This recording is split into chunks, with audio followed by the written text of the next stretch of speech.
You said feminism is neutral. Here's what actually happened. This is the foundation of all knowledge. I'm really mad that What difference does it make, right? What Stop.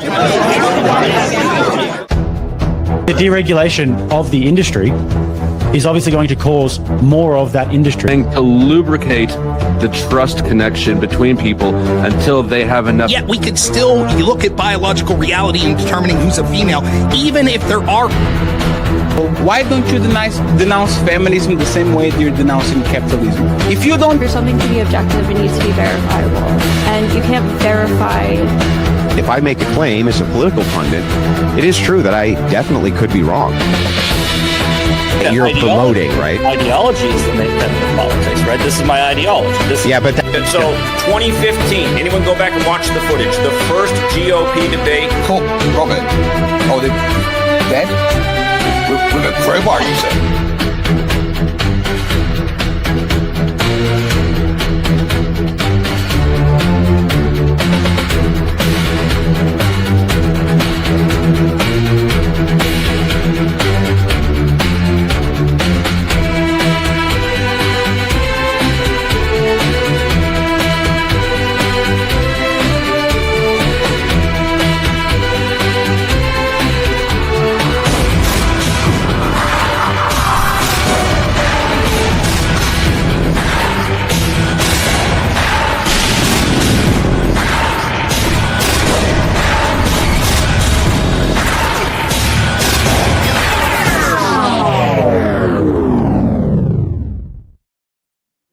And good evening, ladies and gentlemen. Welcome back. I am Sara, the Raging Tomato, here bringing to you live another debate. The question this evening is God evil?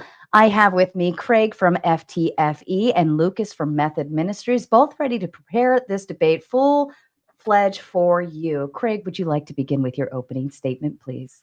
Hello, thank you. Yeah, I'm Craig. You can find me over on YouTube at FTFE, where I normally talk to flat earthers, but this is at least an intelligent, relatively person that I'm talking to, so this should be a decent conversation. Let me be upfront. I don't believe that God exists. I think he's about as real as Zeus, Odin, or the flying spaghetti monster. But for the sake of debate, let's play along and say the God of the Bible is real. The all-powerful, all-knowing, all-loving, great creator in the sky. If that's true, then this God is morally bankrupt. He's not good. He's not just. He is the antagonist of his own story, a cosmic tyrant who throws divine tantrums and then calls it justice. So let's break it down with just 10 examples of this benevolent being's greatest hits. Start with the great one, the flood.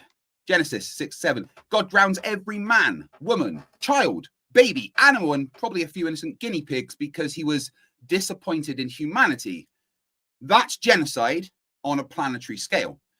Sodom and Gomorrah, he nukes 2 cities, killing everyone inside, including children, for being sinful. And he then turns a woman into salt for the crime of looking back, because apparently God's wrath has some kind of dramatic flair. Killing of Egyptian firstborns, Exodus 12. God hardens Pharaoh's heart on purpose, then kills every firstborn in Egypt, including babies, to prove a point.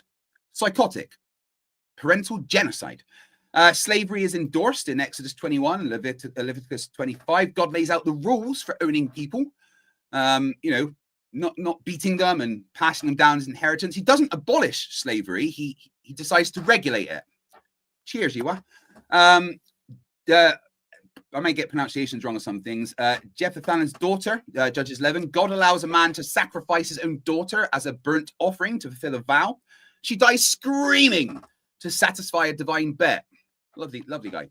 The massacre of the Midianites, Numbers 31. God commands Moses to kill every man, woman, and child, except the virgin girls. Keep those, he says, for yourselves. That's divine war crime and child sex trafficking, apparently with heaven's stamp of approval. Bears, small kids. God sends 2 bears to rip apart 42 children because they called a prophet bold. Not justice, that's ego-driven murder with claws. 8, plagues. Boils, locusts, hail, water turned to blood. A campaign of terror inflicted not on a guilty king, but an entire population. Classic terrorist logic. Hurt the innocent to punish the guilty. Command to kill entire nations. Deuteronomy. God commands genocide. Leave nothing alive that breathes, he says. Imagine that in modern times. That's ethnic cleansing, by divine decree. 10.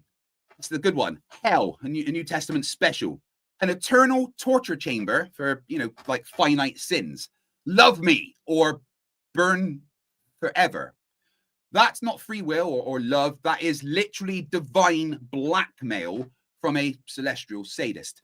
So no, I don't think God exists. But if he does, he's got the moral compass of a Bond villain, the temperament of a dictator, and the compassion of a toaster. You want to ask if God is evil. Based on his resume, he's not just evil, he is the blueprint for it.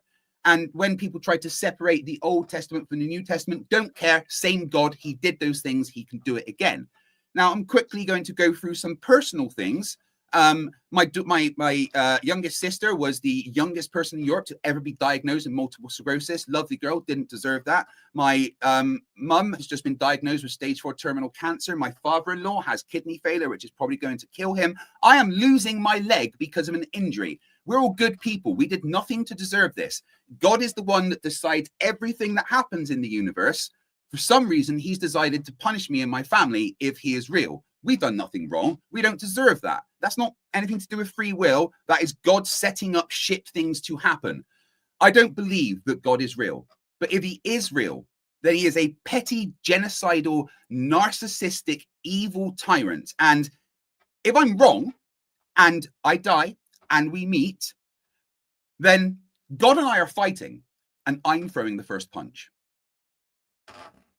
Fair enough. Thank you so much, Craig. And Lucas, to you. All right. Well, thank you, Sarah, for having me, and thank you for Craig, for being here. So, no, God is not evil, and it's ridiculous to even be arguing this. And I just want to make something clear. So this is a thesis debate. So the thesis is God evil? Craig is in the affirmative. He has to prove he is evil. All I have to do is just refute that. And for Craig to do this, he has to give a standard. By what standard are you judging that's objective, true, not just for you and how you feel in your interpretation of scripture, but objectively and universally for everybody? Because we heard a bunch of, Bible verses and quotations and all this and that, and, this is evil.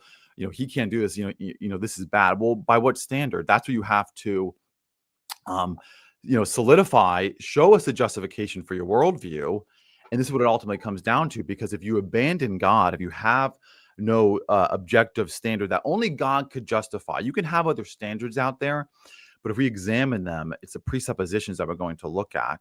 So it's not the argument, because arguments are standing upon something. So the argument can be up here, but what we're going to do is look at the ground. What is that argument standing upon? What's the ground? And so I'm not going to just grant these presuppositions and just argue facts, because we all have the same facts.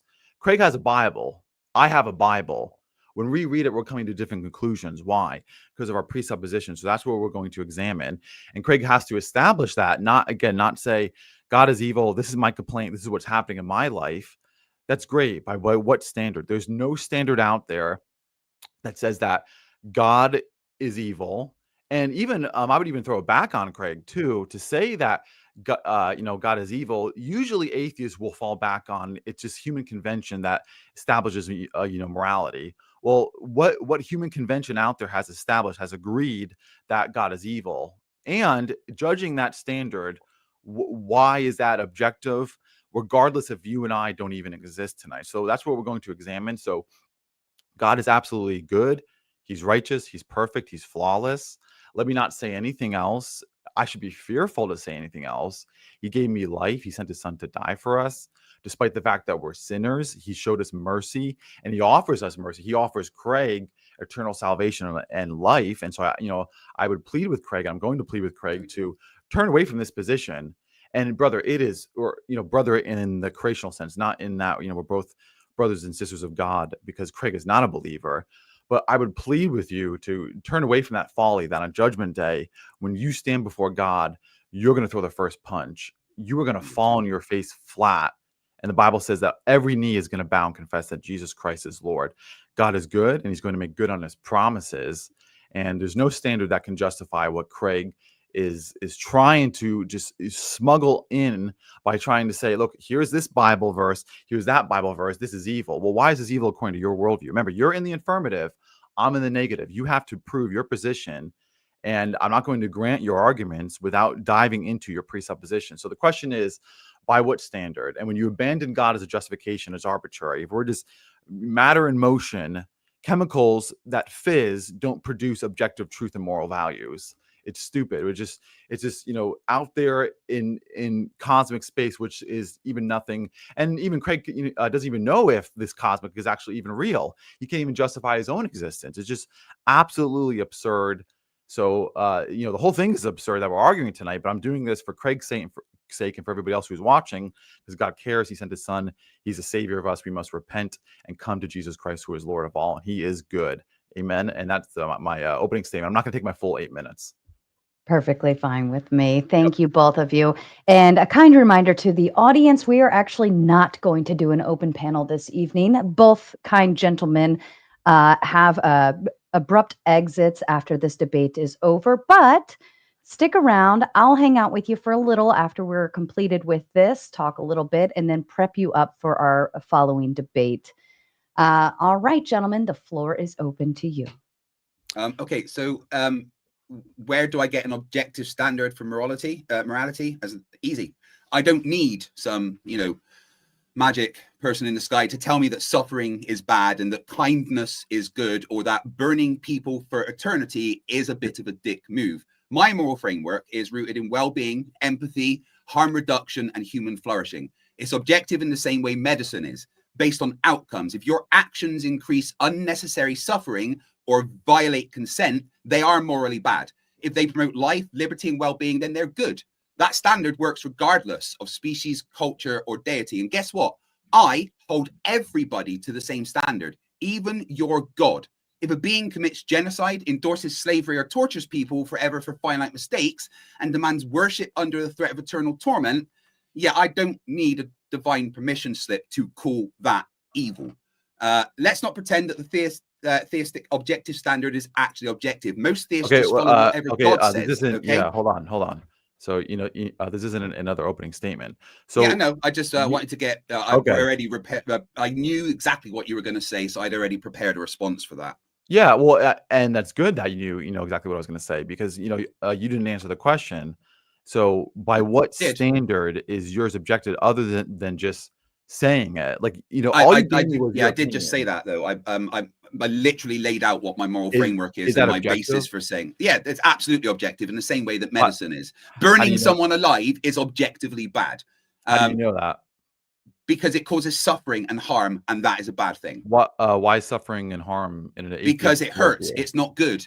Are you really Are you really asking me the question? Why is suffering bad? Yeah. So why? Well, that's a problem. That is the problem. Then. Okay, but hold on. If you want to ask the question, why is suffering bad? Then you have an issue. If you don't understand why suffering I don't have an bad, issue. I don't have an issue because because God justifies my intellectual epistemic. You have the issue as an atheist. So this is an internal critique. So based upon your worldview, I disagree. I have an issue. Okay, hold on. But you're in the positive here. So you have to defend your position. I don't have to defend this. I have to negate your position. So there's an internal critique. Why, according to your worldview in atheism, is suffering bad? Because it causes harm. It hurts people. Why is that bad? I just told you why that's bad. No, I literally just right. Okay, you're doing what my child does and ask why. I think he's asking why would you consider suffering to be bad? Because it hurts. It causes harm. That is bad. I get that, but why? Other than just saying because. What do you mean why? That is the answer. Why is suffering bad? Because it hurts you. Because it makes you suffer. Because it makes you feel discomfort and upset and hurt. What I'm asking you is. Stop asking the stupid question of why is suffering bad? We all know why suffering bad, because it fucking hurts. I'm sorry, but straight away I'm going to get annoyed if you ask question. No, I will fucking swear. I think hold on. Because we would, for instance, like there could be some suffering that we would consider to be good. For instance, I see my child running into the street and a car is coming.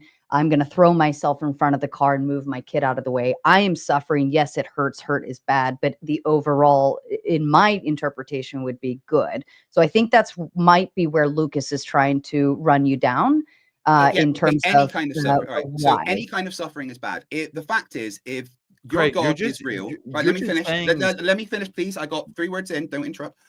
If your God is real, then he designed everything. He set every single thing in motion. He knows every single thing that's ever going to happen and designed the universe so those things will happen. So in Sarah's example there, she had to jump in front of the car to save her child, to get herself hurt.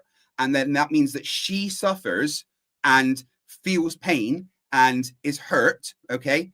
But God knew that was going to happen. In fact, God made that happen because he set the universe in motion, decided that everything that was ever going to happen is going to happen. And now Sarah could be dead and her child have no mother.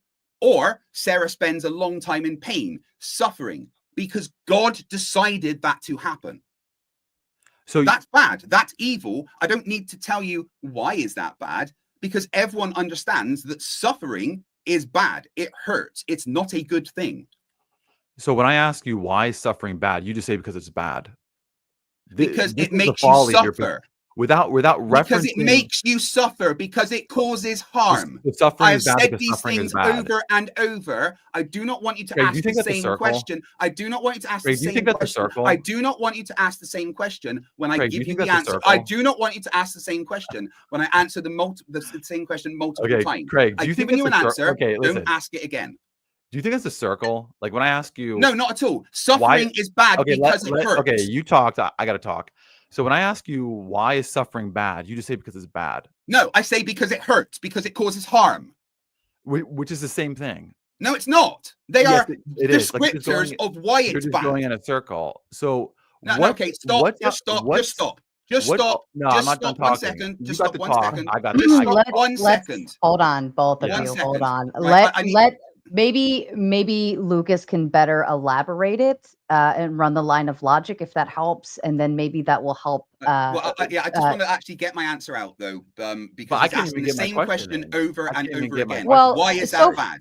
Right? It's bad because it makes you suffer. That hurts. It causes harm. That's why it's bad.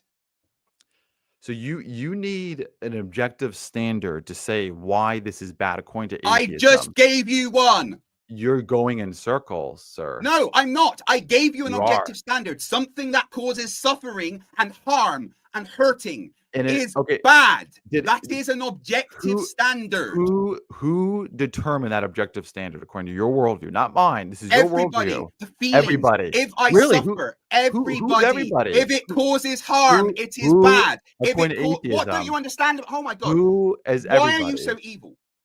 Who is everybody according to atheism? Why do you defend evil things by going, well, what's the objective standard? The objective standard is it fucking hurts. It causes harm. Do you know why I'm giving this critique? It's not a critique. It's a stupid question that I've answered multiple times. Listen, I understand that you're saying it's stupid, but do you understand why I'm? No, I don't. Well, I do, because you are brainwashed into a cult. Okay, go ahead. Let's let Lucas explain it. And maybe that will help move it along. Yeah, give me a non-emotional. No. This is going to be emotional. Just so you're aware. If you are saying that God is evil and that's okay, hold on, gentlemen. Let's not.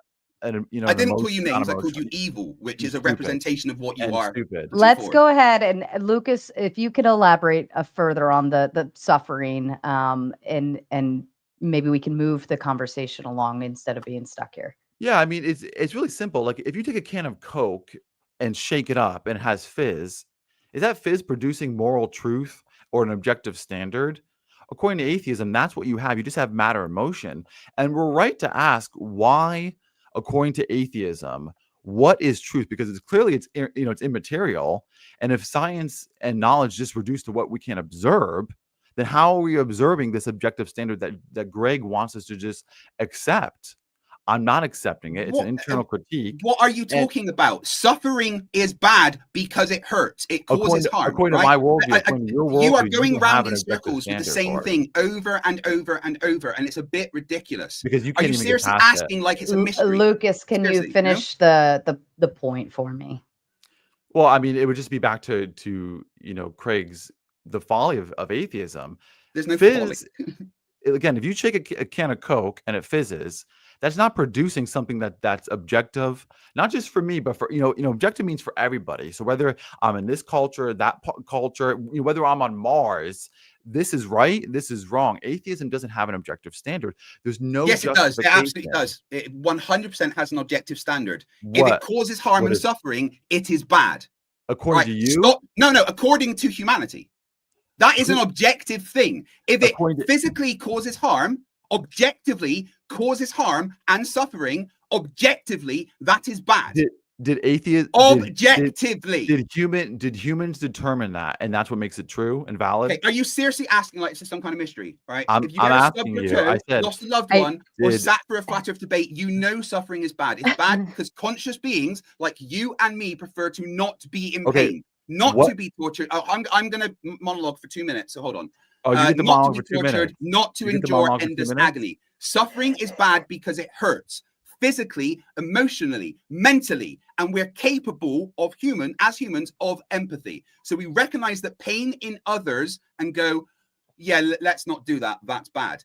It's not a deep metaphysical puzzle. It's biology, psychology, neurology, and basic bloody decency. If your worldview needs to pretend that the Holocaust might be morally neutral without a God, maybe rethink the worldview that you have. Humans decide what is bad. By the way it affects us. Objectively, if it causes harm, it is a bad thing. Do not, again, ask me by what objective standard, because I have just told you. If humans determined that harm is good, Craig, would that mean that it's objective? No, humans wouldn't determine harm is good. Hold on. That's a stupid question. Humans would not determine that harm is good because it hurts. I just explained to you the reason why it is bad, because it hurts. Humans do not determine that being hurt physically and emotionally and mentally is a good thing. No human objectively decides that. Humans objectively, at least decent humans that have empathy, the majority of which aren't Christians, realize that being in pain and suffering is bad. Craig, we have empathy and we can see another person suffering. You got to calm down and let me talk. All right, you're going on. Well, you got to stop asking the same question over. Hold on. Let's the same question again. I will keep monologuing. All right, stop asking the same question. I've answered your question. Yeah. All right, Lucas, go ahead. Maybe if Lucas, if you have another question, it sounds like you're trying to run a line of logic. So I think if Lucas is trying to do that, Craig, it might be more helpful to do brief yes or no answers, and you can always elaborate after you say yes or no. But it sounds like that's what Lucas is trying to do. I see where you're going, but I disagree. He's trying to run a line of logic. What he's trying to do is say that there's no objective standard without God, which is just false. It's literally false. But listen, it's obvious, Craig, you don't have a justification, so you throw a temper tantrum when I ask you for it. No, I do. I've told you exactly why. The reason I'm shouting at you is because you keep asking the same question, right? Okay, go ahead to your Lucas, go ahead to your next question. If he wants to say that humanity is the one that determines things, then what if humanity just determines that harm is good? No human has ever determined that harm is good. Hold on. Let him finish, Craig. Stop interrupting me. Stop saying stupid things then. Humans. Hold on, Craig. Here's what I want you to do. I want you to hold your breath and hold it for as long as you can while Lucas asks his question. Thank you, Sarah. If he wants to say that humanity is the one that determines what is an objective truth, then it's arbitrary. What if they just determine tomorrow suffering is good?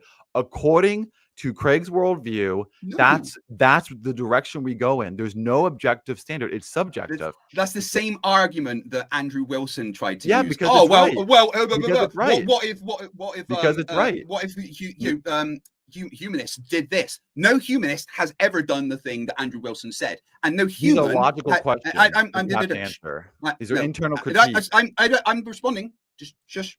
Yeah, well done.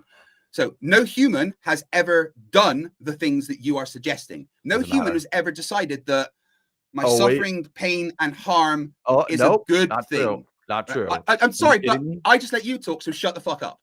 Right? Hey, Craig. Be honest. Be honest. Don't lie. Let's level down. Hold on. Shut the fuck up. Let's level down. Everybody take a deep breath. Take a deep breath. Okay. So I'm going to respond, Lucas. Be quiet whilst I do it. Okay? Now, the fact is that you are trying to take away what humans experience. Humans have empathy, right? And with empathy, we can decide what is bad objectively. If we see someone else suffering, we don't want that to happen because it hurts them.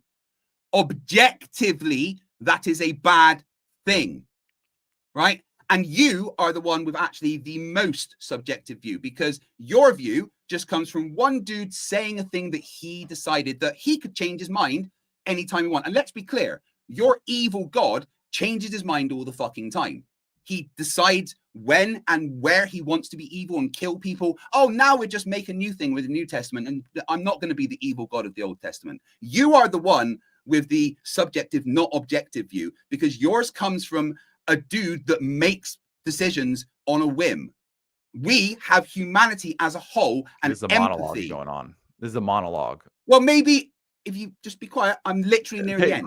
I'm near the end. I'm running it in. Craig, you're killing me.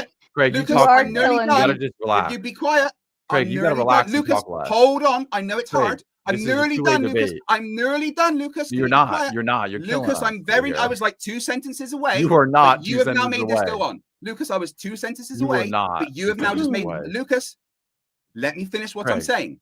There's a good boy. Behave. Right. So nice passive aggressiveness. Good boy. Just wait. I'll let you know when I'm done. I was 2 sentences away, but you have now made this continue. Right.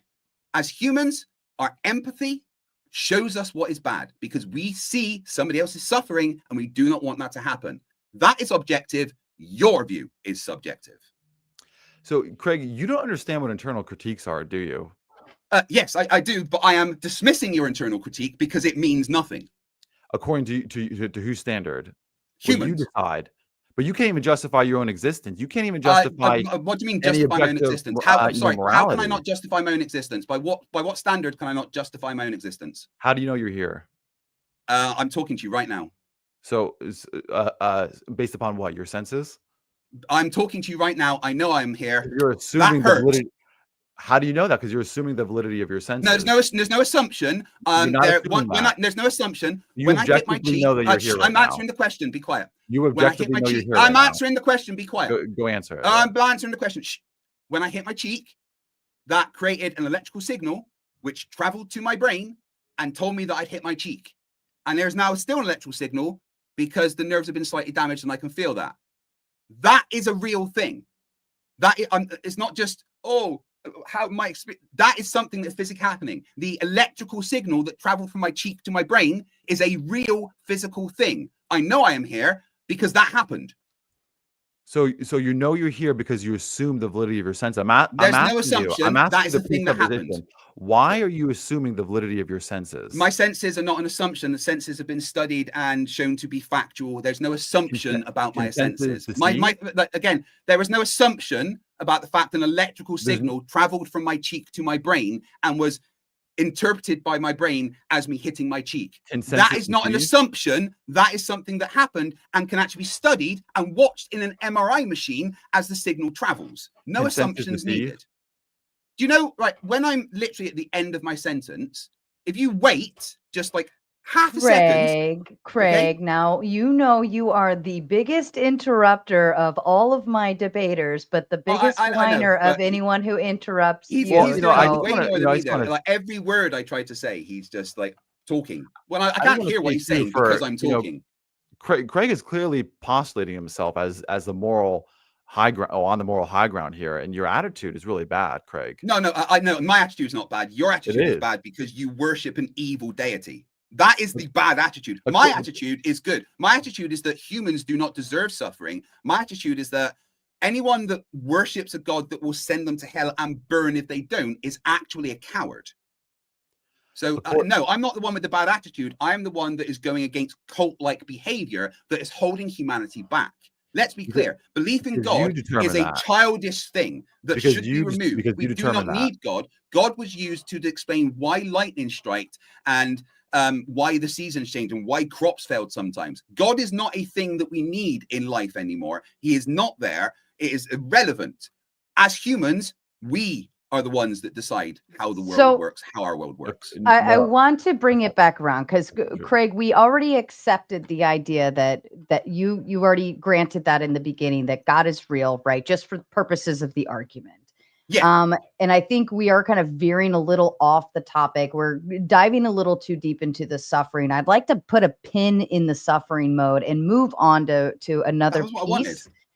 That way we can get somewhere with this conversation. And if we could calm down a little bit, I told you both, I'm very invested in listening to this discussion, and I really had high hopes to actually get through it. So let's all take a deep breath. Okay. I apologize for being quite triggered, but I don't like having to go round in circles and say the same thing over and over again because an apologist won't accept the fact that suffering is bad.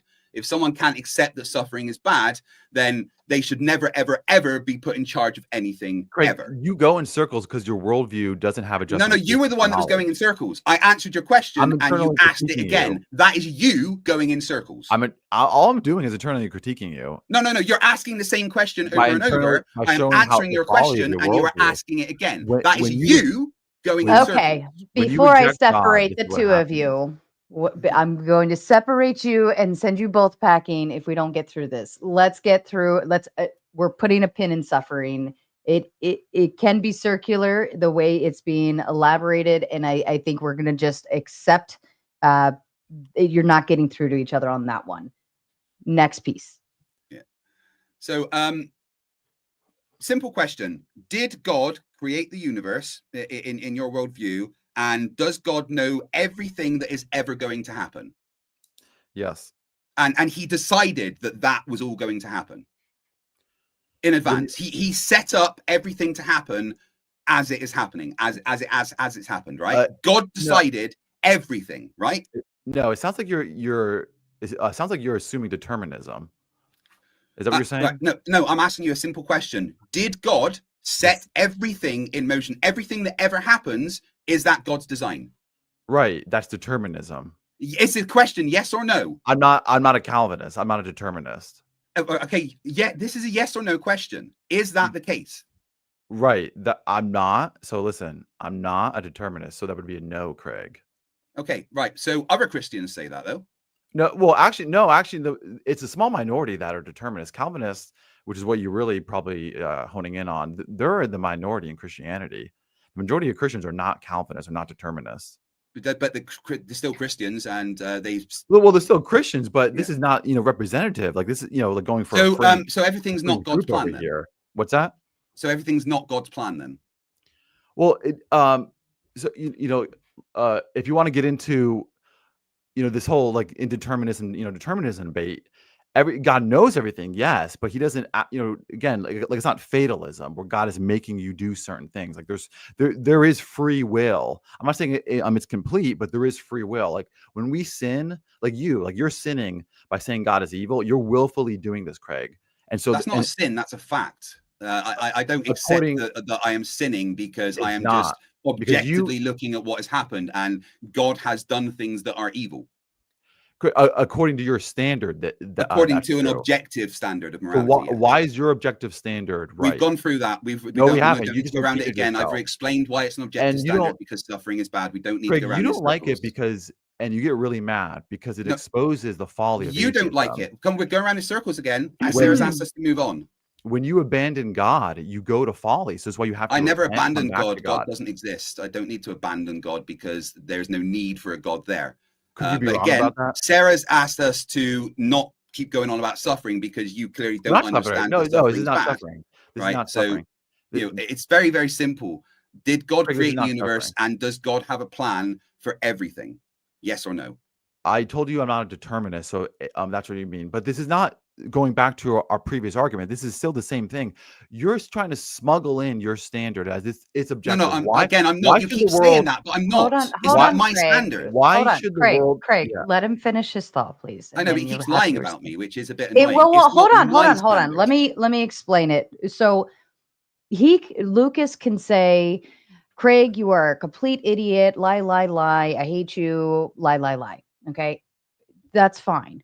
And you can sit there and let him finish his statement and then respond and say, Lucas, you're lying. This is why. Okay. Yeah, let's go with that. I keep saying things. It is frustrating. It is frustrating, but I will say hold on, Craig, for the audience and for myself, it's more frustrating when I can't hear what's being said by anybody because you're talking over each other.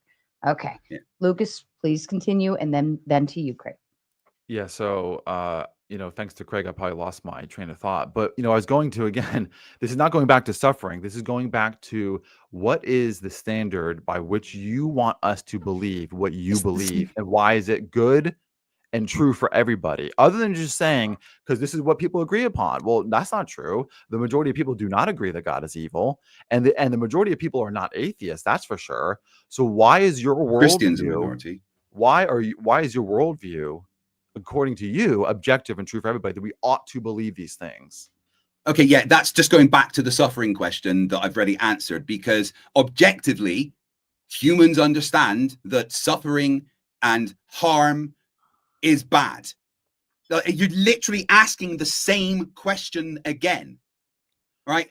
Because you don't understand. I've told you the answer. The fact that you don't accept it is a problem of you being brainwashed by a cult, right? That's all this is.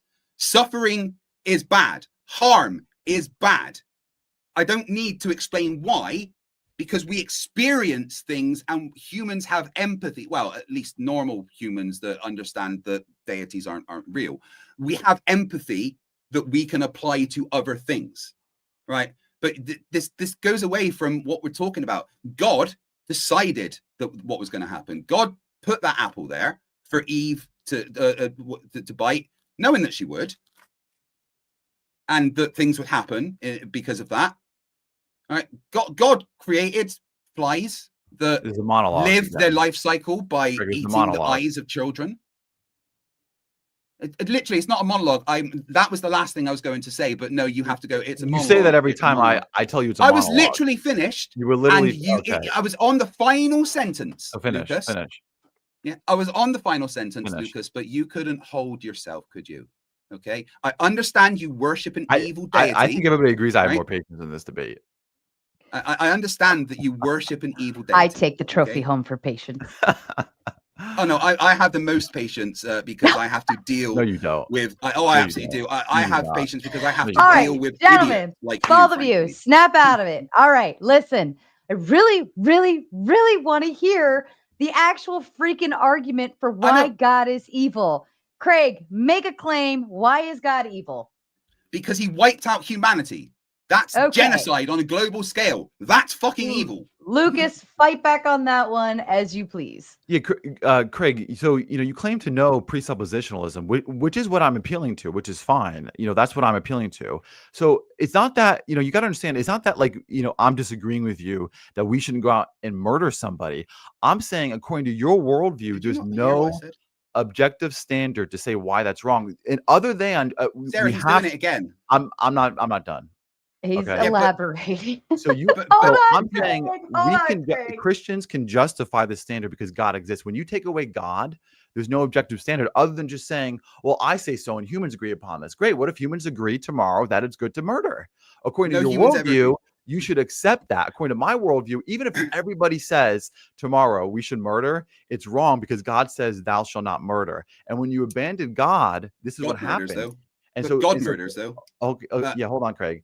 And so, you say God is evil. The proof that he's good is that he died for a sinner like you so you can be saved. And he calls you to repent and believe in him. And so that's real. So if you abandon so hold on. So sending your son to die, sending your son to suffer is a good thing. No, again, that's pretty fucking evil because that causes suffering and harm to someone, specifically God's son.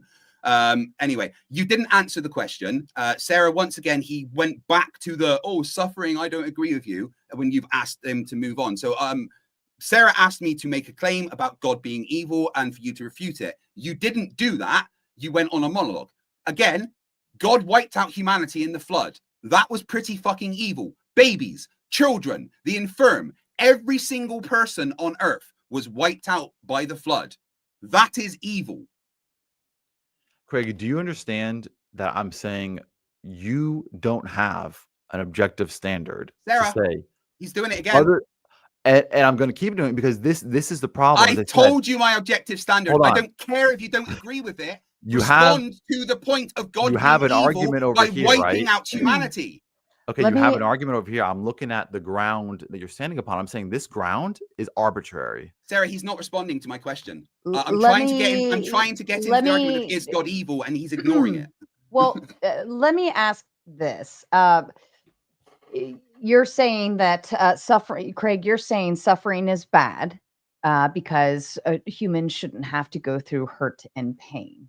And you're saying that God causing harm and pain onto humans would be bad. Yes, absolutely. Right. Which he and does that's all of because, the time, if he's real. and let me make sure I understand it all so we can elaborate here.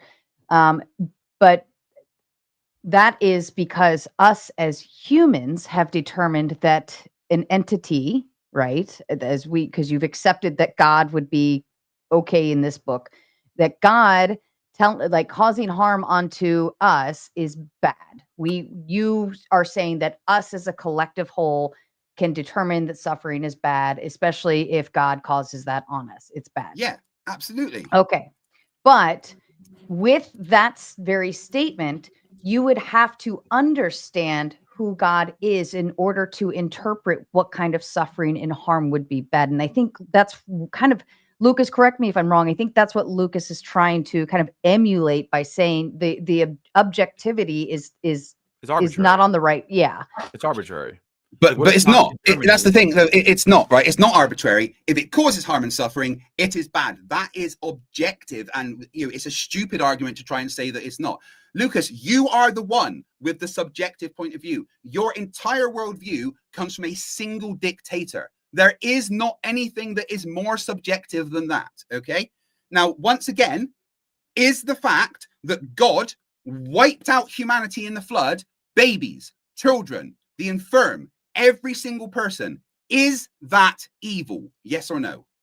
Obviously no, but hold on. So you just what do you mean no? How is it not fucking evil to wipe out babies? You tried to dodge what Sarah just said right now, so it's not going to happen. I'm not trying to dodge it. I'm trying to have the actual conversation about is God evil? Craig, right? It's intellectually. I'm going to stick to this. How is it not evil? How is it not evil to wipe out humanity? Craig, you have how is it not evil to wipe out humanity? I'm going to keep asking the question. Okay, how is it not evil to wipe out humanity? Craig, you're intellectually dishonest. How is it not evil to wipe out humanity? Hold on, Craig. He's getting there. You're intellectually dishonest by not acknowledging. How is it not evil to wipe out humanity? Hold on, Craig. Let him get there, Craig. Let him get there for you. So he doesn't need to talk about me though. I'm just asking about God. All right. So don't talk about me, Lucas. Answer the question. How is God wiping out every single person on the earth not an evil act? Okay, but this is exactly the point. You want me to assume. How is it not an evil act? Hold on, Craig. Let him at least Lucas get to the point for him. It's intellectually dishonest for you to not stop talking about me and answer the question. It's intellectually dishonest for you to not engage. Talking about me and answer the question. There, I can get a question through. Here's why, Craig. Here's why. And I typically don't mute because I want full transparency for the audience. So, Craig, I have to ask you to try to hold it yourself. Okay, I will. But he needs to answer the fucking question. He's okay. Hold on. And that's what he's trying to do is based on what I was telling you. If you granted that in the very beginning that you're accepting that God is real, okay, but because that's what Lucas is doing, he's trying to apply the internal critique. You're accepting God is real, but if God is real, then he is evil, okay? But your understanding of God causing harm or suffering to the people is incorrect. It's off balance. And that's what Lucas is trying to provide that information to you. I disagree with that. If humans suffer, that's bad. That is my standard. It doesn't need to be any more complicated than that. That's right? circular. So, That's no, circular. It's not circular. Hold on. It's an empathetic thing. If humans are suffering and harm is caused, that is bad. It's not circular. It is objective. Okay. So stop avoiding the question, please. Let me ask you this. Let me ask you this, Craig, because I hear the circularity in the argument, and I'll ask even more so. If I got a cut on my arm and I have to get stitches, and during that time of getting stitches, it hurts, is that suffering bad, or is it overall good? Right. So the fact that you had to suffer at all, it is a bad thing. Okay. And if God designed the universe and everything, then that is God's fault. Okay. But what I'm pointing out is we can see as humans with empathy, when other people are suffering, that is bad. Yes, Sarah, if you hurt yourself and you suffer because you have to heal, that's a bad thing. Okay. But no one else caused that to you. That was something you done to yourself. Suffering caused by other people is different than an accident you've done to yourself and then you have to suffer. If someone or any entity directly causes other people suffering that we as humans with empathy can see is causing harm, then that is bad. And it's not circular to say that suffering and harm being caused by someone else is a bad thing, because nobody wants that to happen. I don't need, so that's my standard. So it's very, very simple. And I want a yes or no answer, right? I don't want you to start going off on anything. So I just want to clarify something. So because I saw this in the chat too. Is the argument that God evil act? The argument that I am proposing is not. Yes or no, you lose the argument. If you can't answer yes or no, you lose Craig, the debate. Hold on, Craig. Let's let Lucas get through a thought. I know you're so energized. I love, Craig, let me clarify this. I love the energy you bring to the screen, but sometimes we do have to take a step back so that we can try to push through the conversation. Lucas, could you give your thoughts to it? Yeah, so I saw a comment saying that Lucas is trying to defend suffering is good or something like that. So that's not the argument. Again, this is internal critique. It's not that murdering or hurting somebody is good. That's wrong. But I'm saying the Christian worldview can justify it because of God. When you remove God, what's the standard? Myself. That's arbitrary. What if I had to say suffering's good? What if you go back to Nazi Germany? We should kill Jews. What then? They thought it was right. They thought it was good. According to Craig's worldview, his presupposition, if you don't engage with this, is intellectually dishonest. It's not, again, we all have the same facts. The difference is the interpretation of the facts and what dictates how we interpret something, our presuppositions. And to not engage on this, Craig, is foolish. It's intellectually dishonest. And the Bible says that those who deny God become fools, and that's not to call your name. It's actually to call you back to God. Your slave, so or to call you like listening for the first time. I don't know if you were so simple question I'm going to ask again. Is wiping out all of humanity in the flood an evil act? Yes or no? I already told you no, but your worldview doesn't have a claim to justify why that's wrong. Can you please explain why? I don't have to. I'm in the negative. You're in the positive. In a debate, both positions have to be held, right? So I'm asking you a direct question. Please explain how wiping out all of humanity is not an evil act. Craig, you're in the positive. You have to show Sarah, me in debates, why your standard Lucas, is in right. Debates, it's arbitrary. Lucas, in debates, both parties have the burden to hold their position. Hold on. You are making. Let me finish what I'm saying, please. Hold on. You are making the claim that God wiping out all of humanity except for a few chosen is bad. You are making that claim, right? So it is Lucas's job to inquire and poke at why that statement is true. I've already done that, though. That's the thing. I've explained it causes suffering, it causes harm, it killed people, it murdered all of humanity. Murder is bad, right? So, but in a debate, both parties have a burden of their position. His position is God is not evil. Okay, so the very simple question is, Lucas, can you explain to me how wiping out all of humanity is not an evil act? Craig, even Sarah agreed your standard is arbitrary. It's a question, Lucas. Answer the question. Can you please explain? Please explain to me how wiping out all of humanity. Even Sara agreed. Lucas, can you please explain to me how wiping out all of humanity is not an evil act? Please explain that to me. This is why I keep on saying you want to argue the facts, but I'm saying what dictates Lucas, how you I've asked you a interpret very simple question. I get the question, Craig. Craig, I get the question. Lucas, please explain to me how. Lucas, stop. Lucas, please explain to me how wiping out all of humanity is not an evil act. You said it's not evil. But that interpretation, I'm gonna jump in again. That interpretation is based on human collective concepts of what we think evil is and is not.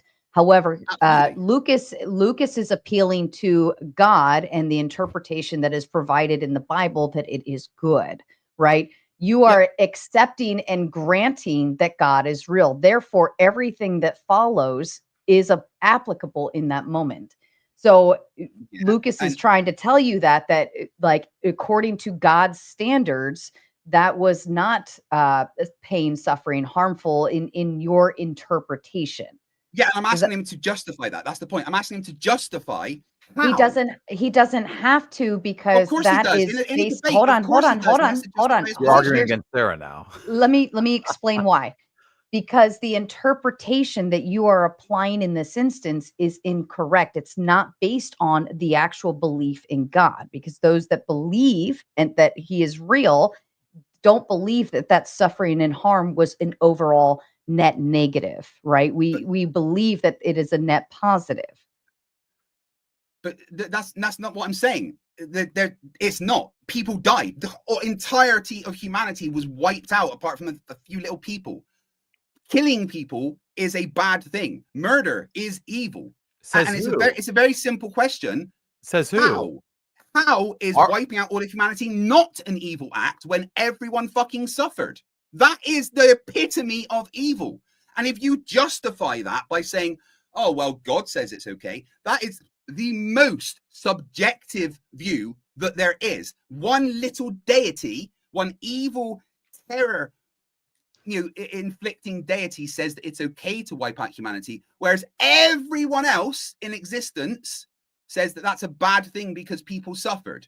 So I want the question answered, and I'm gonna keep pushing this. I want Lucas to justify how wiping out humanity is not an evil act. Craig, do you think so you granted God's existence, right? Is that what you're saying for this debate? It's like the words aren't coming out of my mouth. Please justify how wiping out humanity is not an evil act. Once we've done the this, answer is yes. The answer is yes. So yes. So how is a God that can speak the universe into existence by saying, let there be light, a little deity according to you? Yeah, because he's a petty little deity. So again, eternal, stop avoiding the question. He's please eternal? Explain Okay, how wiping out humanity is not an evil act. Because I asked you a question, is it evil? You said no. Now please justify that. First of all, Sara already explained to you that this is based upon interpretation that I don't accept, so I don't have to. And yes, so you do. You have to justify how it's not evil. Going back to my question is, so you called God a little deity, so an eternal being. Right. I think God's a little pathetic deity if he's real, okay? But if he's real and he wiped out all of humanity, how is that not an evil act? So an eternal being who's perfect, all-knowing, all-powerful. He's literally just ignoring me, Sarah. Hold on. The reason why, and I'm going to, maybe I'll use different words. You are appealing to humans to apply a standard onto a God, right? That's why you are appealing to a human thought process. You're right. I am applying human standards of what is evil and what is not. Yeah. To determine what exactly. And I think that's the crux of this. Lucas is not appealing to human collective thought. Correct. Well, he is appealing to God and what is provided from God in terms of the biblical and interpretations that are trickled down from there. Does that help? The interpretations don't actually. Sorry, I'm going to ask you to accept my answer as the translation And that is why he doesn't have to answer yes or no to that, because you're appealing to people to answer for God. Yeah, but that's the entire point of this debate. If we're saying something's evil, we have to clarify that by humans' objective standards of what is evil. No, and I've already explained what That's that is, right? ridiculous. I've already explained what that is. The And the majority of fact that people God aren't is accept doing that. actions, we have to, we're not God. So we can't do it by whatever his standard is. We have to apply human standards to everything that we do. And the human standards of wiping out all of humanity is an evil action. And I simply want a justification as to why that is apparently not an evil action. Why does God say that's not an evil action? Explain it to me. So Craig wants a justification, but he can give a justification for his entire worldview. I already have done. Don't lie. I've given it several times. Stop you lying. haven't. Yes, I have. Stop lying to me. I've given it several times. Stop lying. I've done it several times. Do not lie. I've done it several times. Don't lie. Kayla, I don't want to call you Kayla. I'm sorry. Craig. So Sara just crafted it perfectly for why your worldview is arbitrary. And so this is the point of contention. And going back to what I was asking you. It's not, though. Why can't you answer the question? Is it evil or not? Yes or no? Okay, just think about how absurd what you're saying. You're saying it's not Craig, absurd. little Craig. What you're saying is absurd. Little Craig, right? A speck of dust in a gigantic universe that we can't even comprehend.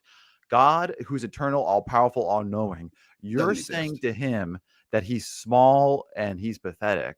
It was just me insulting him. Get the fuck over it. Do you think that's appropriate to do? Yes, I do. God is a petty little asshole if he's real.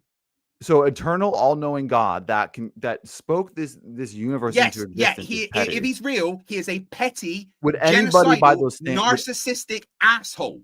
Would anybody by those standards think that are you really so offended by me calling God a name that you won't have the conversation? He's trying to talk, Craig. He's trying. He really is. He's trying so hard, Craig. I love you so much, Craig. But I need he's really not trying to have the conversation. All he's doing is complaining that I called God little. Hold on, Craig. He really is offended by that. Trying, but he can't seem to get anything out right now. So I want. Put a bubble in your mouth and hold it. Hold the bubble. Hold it, Craig. Thank you, Sara. So, Craig, do you think that by anybody's standard, an all-knowing, all-powerful, eternal God that speaks this universe into existence, holds it up by the word of his power, is petty? Yes. According to whose standard? Humanity. Humanity has deemed that so? Yes, humanity would deem that someone turning a woman to salt. No. Looking back did humanity? You want me to answer the question? Shut the fuck up and let me answer. Did humanity deem that so? No, I'm talking. You asked the question. Let me answer. Yeah, yes, answer it. Somebody that would turn a woman to salt for looking back is petty.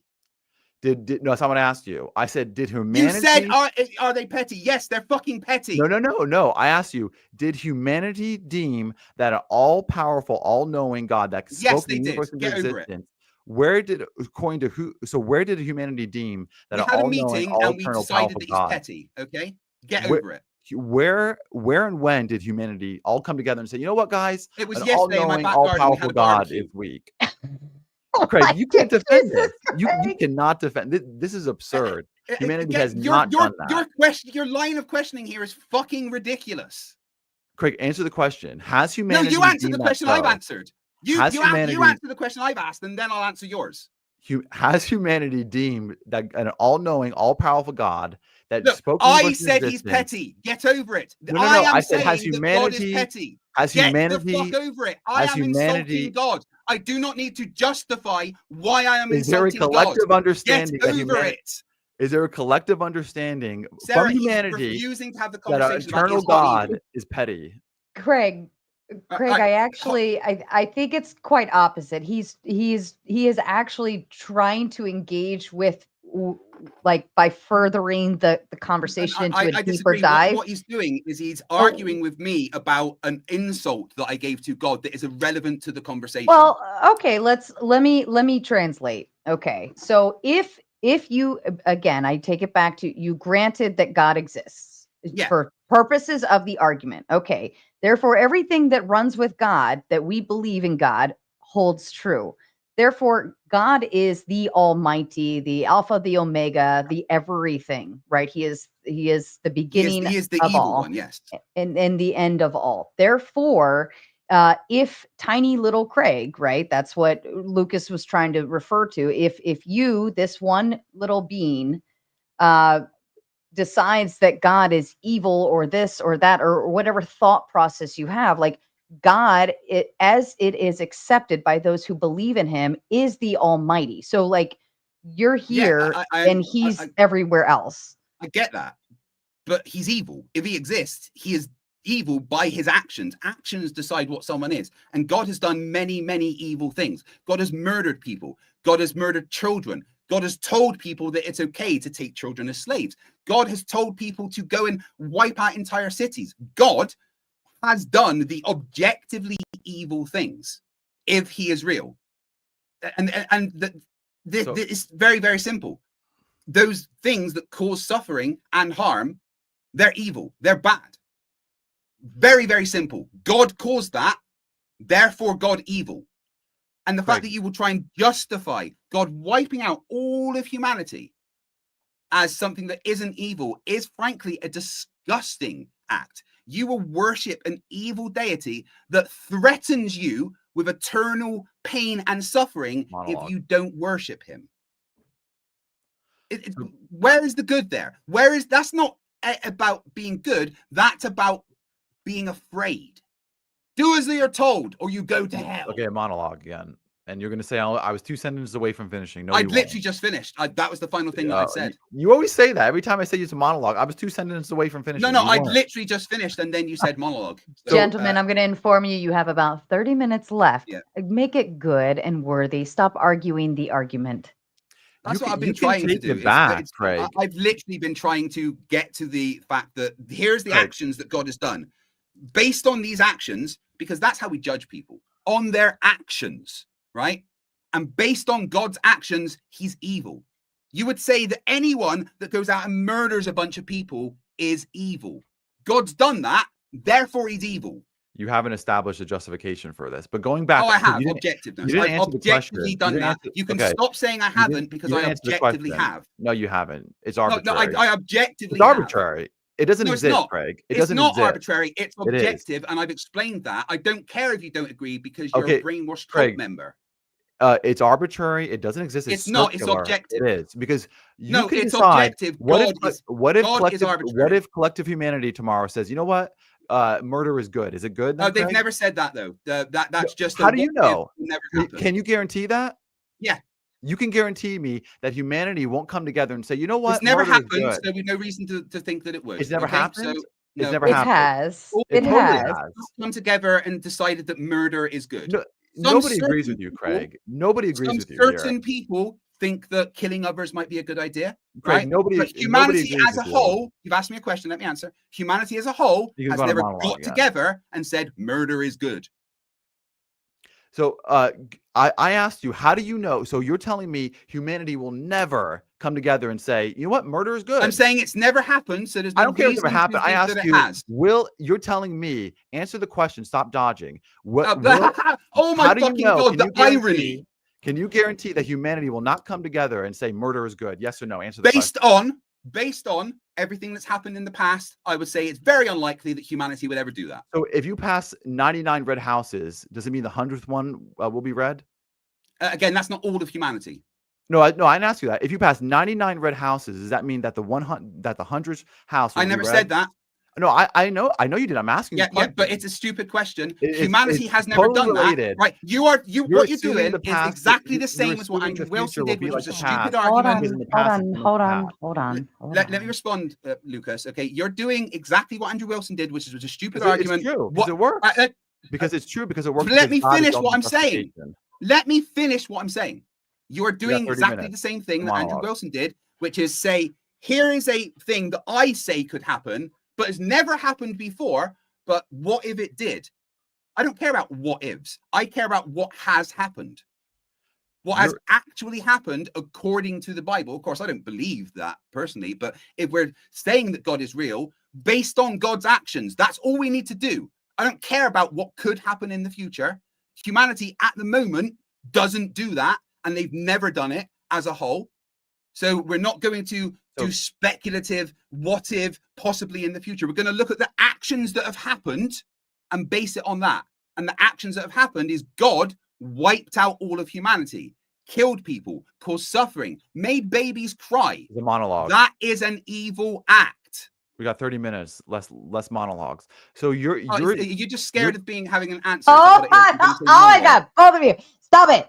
Stop it right now! I'm calling your mothers. Okay, I'm gonna knock the both of you out. I'm being good over here. All right. So let's try brief answers and more direct questions. So Craig, what you're telling me is the future will be like the past, because in the past has been like the past. We don't know what's going to happen in the future. We can only base it on so you don't know. We can only base it on the actions that have happened in the past. So and you in the don't past, know if all humanity of will decide. have never got together and decided that. So you don't. Okay. Why are you going around in circles? I have answered your stupid question. Okay, listen. We got 30 minutes. You just told me we don't know. Well, yeah, we've got 30 minutes. So stop going around in circles. Oh my God. Craig, you just told me, correct, that we don't know the future. Once again, I'm going to make this very clear, and then we're going to move on to no monologues. I'm going to make this very clear. I'll tell you when I'm done. It might take 30 seconds. Chill the fuck out. All right. What we do is we base it on actions in the past, not what might happen in the future, possibly if someone does this. We don't know that's going to happen. We are looking at actions that have already taken place. So I'm asking you. Well, that's what I'm looking at. I don't know what's going to happen in the future. I got a question. Relevant. I can only base my answers on what has already happened. Listen, I am not going to speculate about Craig, the future. Calm down. I get that. I am not going to speculate. Calm about down. The future. I get that. I am not going to speculate about the future. Relax. So I am not going to speculate about the future. So stop asking me about the future and focus on the actions that have already happened in the past. Craig, yes or no? Does that mean you don't know the future? Yes or no? So about the actions in the past. No, just yes or no. Let's talk about the actions that God has taken and whether or not they are evil. That is the purpose of the debate. Craig, I'd like to run the line of logic. Okay, I want to get to the actual conversation of the base debate. it on. Really? Why can't we have the debate? Too. I would too, but I think there's just some minor. I need alcohol.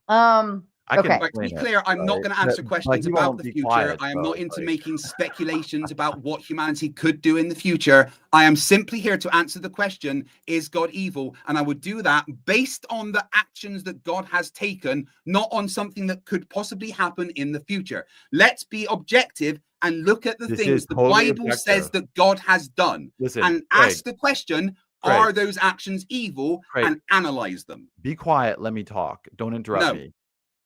No. Are the actions that God made in the Bible evil? Okay, let me run it this way. You're and I'm trying to run it so that maybe there's a translation. All right, you're saying God did bad thing, therefore God bad. Okay. Yeah. But so humans have done bad things, therefore human bad. So can we most humans are cunts, you're right. Right. So God has done good things. Does that mean there's potential? Because there are good humans too. So does that mean there's potential? So God's just one because person. You're putting right? And I think what the issue is, you're putting a human standard on God, right? Yeah, that's the only standards that exist, though. That's the thing. For you. So based on that. So based on that argument, I think that's what Lucas is saying. Okay, well, if you're putting a human standard on God, right, then okay, we may have kind of been overall good for all these times, but I think there's people back in the 1940s, with a guy that wore a certain kind of stash a certain way who would probably disagree with you that humanity was not good at that point in time. No, not all of humanity, obviously, but the thing is, So and that's okay. So that's the human standard is okay. Yeah. Well, we're not all bad. We've done some bad things, but we're not all bad. So therefore, your human standard now is being applied to God in the same context. So what we would say is, what I'm trying to do though is I'm trying to apply individual human standards. Like if one person goes out and does a bunch of murder, but also donates to charity, they're still evil, right? That's one person. Humanity as a whole is a collection of people. So some people are good, some people are bad, some people are psychopaths that want to murder, some people just want love. But God, in this conversation, is one individual being. No one else. It's just that one thing. Great. Let's right. go back. So I'm talking to Sarah right now. So give me a sec. Right. So when we apply human standards, we have to apply an individual human standard as to what they would consider evil, not the whole of humanity, like each, because that's many, many people. Individual versus individual. Are God's actions as an individual evil? That is the topic of this debate. Is God evil? And we can only ask that question based on God's actions. So God's actions of killing people is an evil act. Whether he's done good or not is irrelevant. He has killed billions of people. That is an evil act. So you just said we can only judge God's action, judge God by his actions, but that's not true because you're judging it by your collective human understanding. And I'm judging it by his actions. I'm not done. You spoke for 5 minutes. Don't interrupt me. That is fair. Going back to the question, I asked you, and according to your worldview, it's a yes. You can't know the future. So we asked you, is based upon your collective understanding, what if humanity tomorrow that you can't guarantee says, you know what, murder is good? Yes or no, Craig? Is it then murder good to murder? No. Oh. No, so it's not. So we don't. But humanity has never done that, so there's no reason to think that they would do that. And again, I am not going to talk about what ifs. Hold on. The answer was no. The answer was no. Continue the line of logic, Lucas. But I'm not going to have a conversation about what ifs because that's irrelevant. What ifs are irrelevant. I don't care about what ifs. I want to look at actions that have happened. Stop talking about things that haven't happened and that you want to happen or might happen. That is irrelevant. Let's talk about what has happened now, what we consider now to be evil. Let's consider let's take what we consider now to be evil, right? And apply those standards. It's very, very simple. God murdered a bunch of people. Is murder evil? Yes or no? Craig, we all heard what you said. Is murder evil? Yes or no? You just told us yes. Is murder evil? Yes or no? No, Craig. We all heard what you said. Is murder evil? Yes or no? We can rewind this. I'm not letting you go from this. Is murder evil? Yes or no? It's a yes or no question. Answer the question. Is murder evil? Yes we're not or even no? Done with mine. Is murder evil? Yes or no? Craig, we're not moving on to is murder evil? Yes or no? I'm not moving on. I'm not saying anything else until this yes or no is answered. Is murder evil? So we're not yes doing that. Or no? We're not doing that, Craig. For a human standard, yes or no? For a human standard, yes, murder is evil. No, I want him to answer. I want him to answer. No, because we didn't answer. Evil? I'm not done with my line of logic. So you just is murder evil? Yes or no? I just asked you. Hold on, Craig. I just asked you if humanity tomorrow decides that it's good. Yeah, I don't care. Murder, again, I'm not answering. You said it's still wrong about the future. So you're is murder evil? Yes or no? You are appealing to an objective is standard, murder evil? Not yes based upon or no? Answer the question. Okay, Craig, nobody can hear you.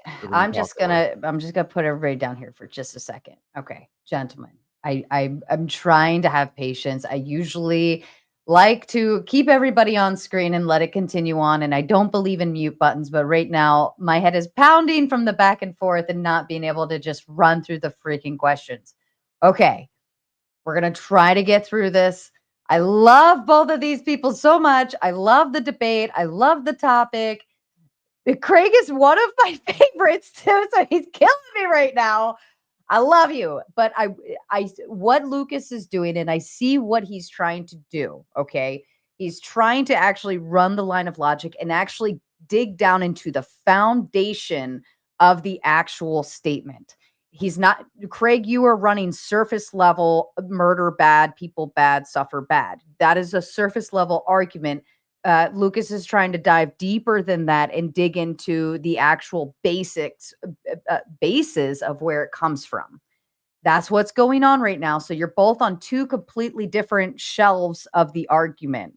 So you either need to find some way to meet in the middle, shut your mouths, listen or just learn to answer yes or no to the question, even if you don't like the direction it's going. Okay, I'm going to bring you both back up, and I hope we can do this a little easier.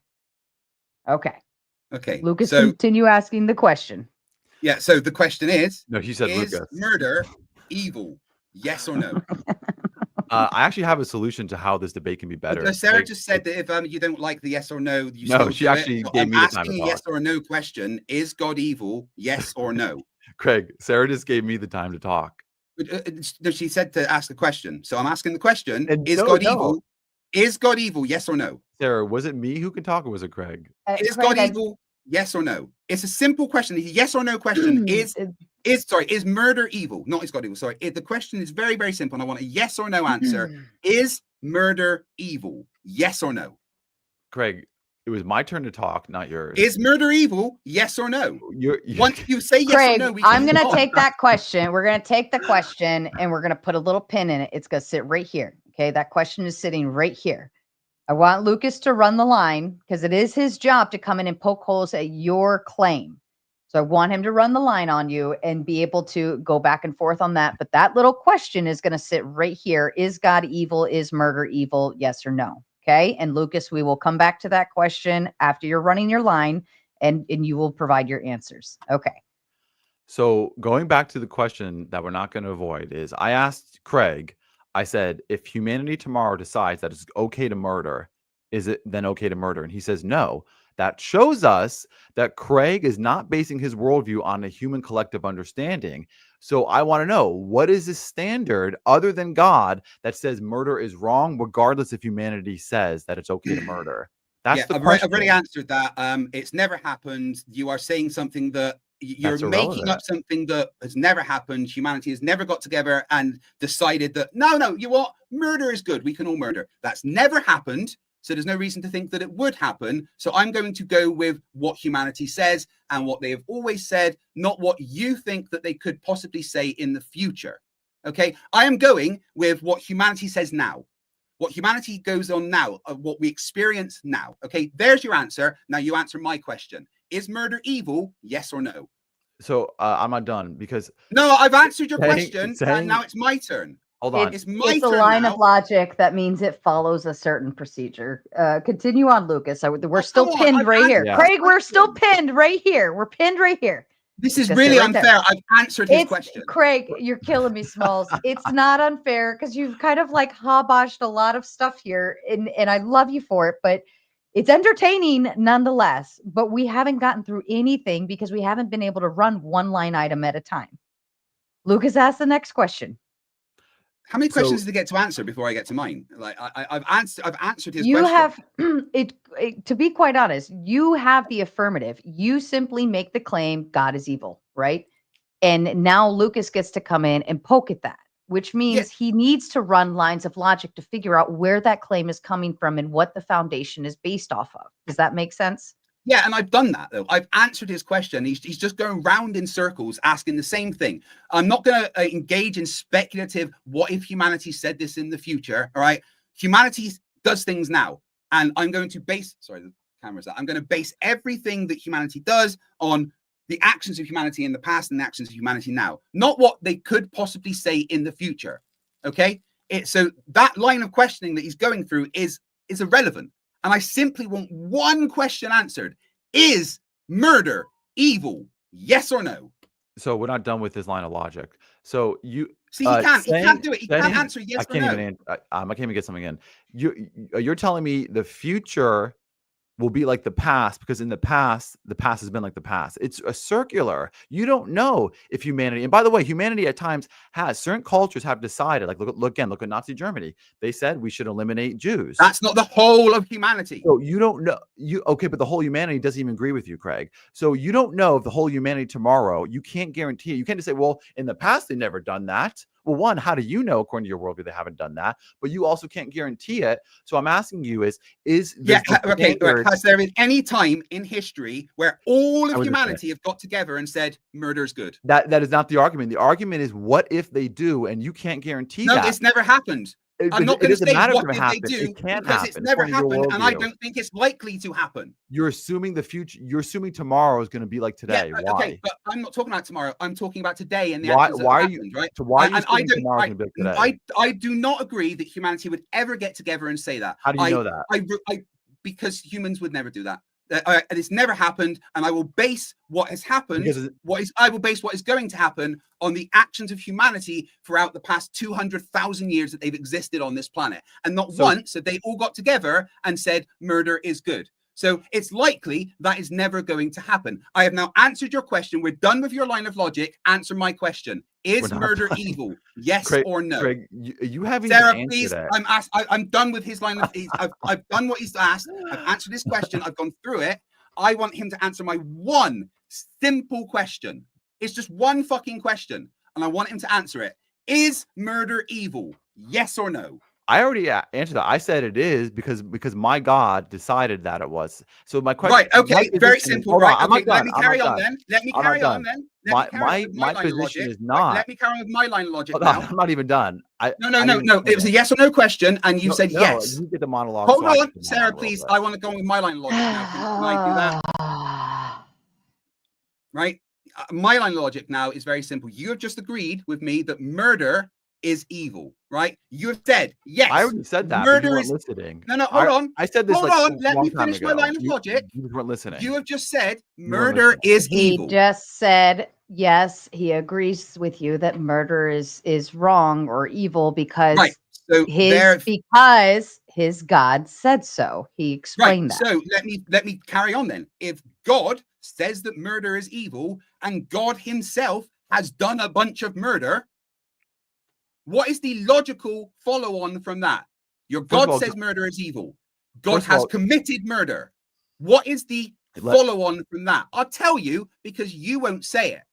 God says murder is evil. Oh, so you're answering God has murdered. Therefore, God is evil. So you get the answer for me, Craig? By his own standards. So this is how it works? You get to ask questions and answer for me? By his own standards, God is evil. So you get the answer for me? Is this how it works? Hold on. Do you even need me here? Hold on. Hold on. You're answering Hold for on. Me. Let me finish my line of thought. You can't answer for me. Let me Craig, finish. You can't answer for me. That's not how it works. Finish my line of thought. That's not how you answer. Let me finish my line of thought. Let me finish. Right? You Ask just said. Don't answer for me. No, I'm going to do it. Shut up and just. You can't answer for me. Let me finish. Let me finish my line of thought. Go ahead. Ask the question, Craig. Ask the question. No, I've done that, and I'm just trying to finish my line of thought, but you won't let me. Right? Okay. So you agreed murder is evil because your God says so. God has murdered, therefore God is evil. Please refute that. Yeah, it's so easily refutable. Like when I go to if I go to war and I kill somebody, that's not murder. So what, based upon what interpretation of scripture, when has God been at war? Somebody?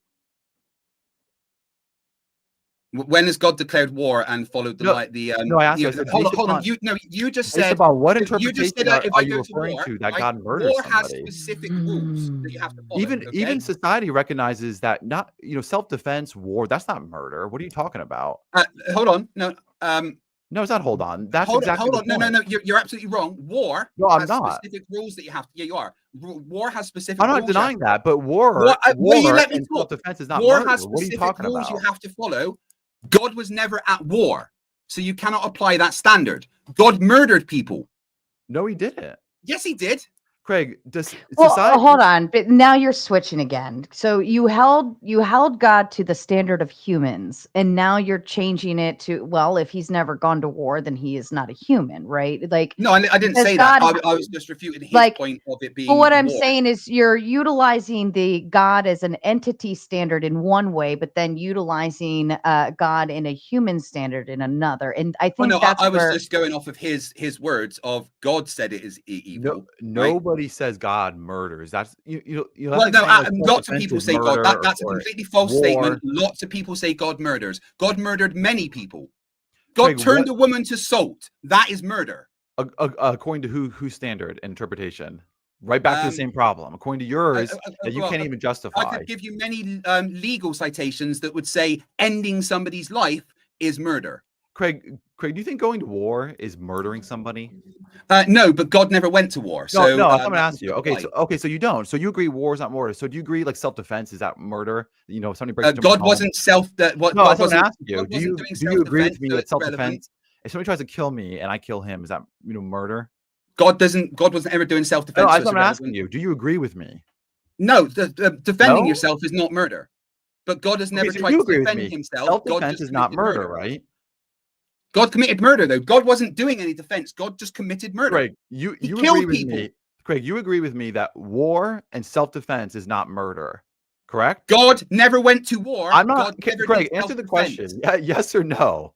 I've already answered that question. Okay, so yes, you agree with me. Great. So God did not murder, and if you're going to say it, that's an interpretation. God did murder because God didn't act in self-defense. God didn't act in self-defense. Interpretation are you referring to? God simply killed people, therefore he murdered. Craig, based upon your interpretation, you're saying that when God brings in, say the flood, that's murder. Yeah, because he killed people. Killing why people should we is believe murder. your interpretation? Killing people is murder. Killing no, people you disagree with me. Self-defense. Killing people without the justification. Killing little babies is war. When they've done nothing. Is murder. Is war murder? Right. So killing people in certain situations is not wrong. You asked the question. Let me answer it. Right. If you're at war and you go and your commanding officer says, "Go and kill those people that are innocent," that is murder. And God never did that, Craig. No, but that's the point. No, God has never been at war. God decided unilaterally. Hold on. That's not the point. We're not talking about that. Will you stop? You're bringing in other things. No, I'm not. God decided unilaterally to kill people. There was no other decision made. There was no one else that did that. God decided unilaterally to kill people. Craig, is your position that these people were innocent? Yes or no? The babies were innocent. No. Okay. So let's just say there was a father there in the text who was offering up his baby to as a sacrifice to a false god. Was that guy innocent? Baby's innocent. No, someone asked you, was that guy innocent? No, that's a pretty fucking shitty thing to do. So is there some justification then for God bringing judgment on that man? No, absolutely not. No. You don't get to just kill people arbitrarily without like a trial. Would that be that is called murder. But hold on. Is it arbitrary to do that? Hold on. Is it arbitrary to do that? When you ask a question, let me answer. Calm down. Craig, you got to calm down. When you ask a question, let me answer. Right? God didn't just kill one person. God killed all of humanity, including babies. Those babies weren't sinful. They weren't evil. God killed those babies without any justification. That is murder. According to your baseless, arbitrary interpretation. How is it not murder? How is that not murder? Killing babies that have done nothing wrong. God is good, and you can't say otherwise because when I can because he killed babies. I'm sorry, right, ladies and gentlemen, there we have it. That is the cult in full view. Right? That is the cult in full view. God killed babies, but God is good. God can't do murder because God is good. Even though God killed babies, God is good. No, I'm sorry, but God killed babies. He murdered those babies. According to your arbitrary interpretation, you don't even know. What did he do to the babies then? You don't even know tomorrow, Craig. What did God do to the babies? Craig. All right. I'm going to give Lucas a chance to explain the babies and the interpretation based on the Bible, because I feel like that should be coming out of here. And then I'm going to end this shit show and we're going to read some super chats. Okay. Lucas, please explain. Craig does not have enough justification. Even if, let's just grant him there are things in the Bible that are hard to understand.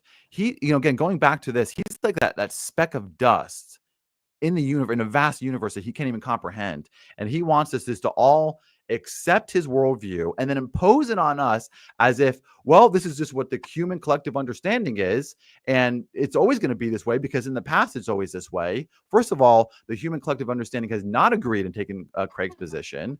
And he can't even guarantee that, tomorrow without just assuming it. He doesn't want to engage his presuppositions. The point is, he does not have a justification for his interpretation. You can struggle with these things and do this, and people do. But when I ask you your position, it's folly to think that we should all just accept your position and take it as gospel, pun intended, and just believe it, and this is what it's always going to be like, because in the past it's just been like the past. It's absurd, Craig, and the evidence that is absurd is you're running in circles, and it feels like going in circles because your worldview is a vicious circle. I'm not running in circles, and it's not absurd. The fact that we can look at 200,000 years of human history, and what you are saying has never happened, we can base it on that. All right, you are saying, what if in the future they decided this? Well, then they wouldn't be fucking humans anymore. They would be something else. According to who? Right? Humans would have become evil according to objective standards. Objective? You don't have objective standards. Oh no, I do. I'm the one with the objective. You're the one with the subjective. That's how you have no objective standards. Oh, Craig. I do. Humanity as a whole is an objective standard. You don't even know if humanity is going to be the same tomorrow. We've gone through this. I'm not going to argue it again. Right? Go to the babies. You don't even know if humanity is going to be the same tomorrow, Craig. How is murdering babies not evil? Craig, you don't even know if humanity is going to be the same tomorrow. You how have is no murdering objective. babies not evil? Hold on, let's just clarify something, Craig. Just get onto the fucking argument. Craig, let's clarify something. You don't have an objective standard. Stop. I do. I'm the one with the objective. You are the one with the subjective. Don't play games. That's cleared up. Now answer the fucking question. God killed babies. Is that evil? Yes or no? Craig, you don't have an objective standard. Yes, I do. I have an objective standard. I don't care what you say. I have the objective standard. You have the subjective standard, right? So we're gonna. The question again is about the babies, right? Why were those babies murdered? They weren't. So you want me to accept your interpretation that God murdered, and I just told you. Okay, what should we look up the definition of murder and do it? You listed God didn't murder. Definition of murder. Let's have a look. All right. We're not moving on from this. Premeditated killing of one human being. A very difficult or unpleasant task to kill someone unlawfully or with premeditation. Punish severely or be very angry with. Okay, so that's the definition of murder. Let's apply that to the babies in the flood. Kill someone unlawfully and with premeditation. Right. So God unlawfully and with premeditation killed all those babies. I'm supposed to accept that it's unlawful. Based on whose law? Yeah, the law of man. You want me to? Okay. Based on the law of man. Right, based on the law of man, which is where the definition of murder comes from, right? All right, we're moving into closing statements. Lucas, wait, hold on. Let me get. Hold on. Stop.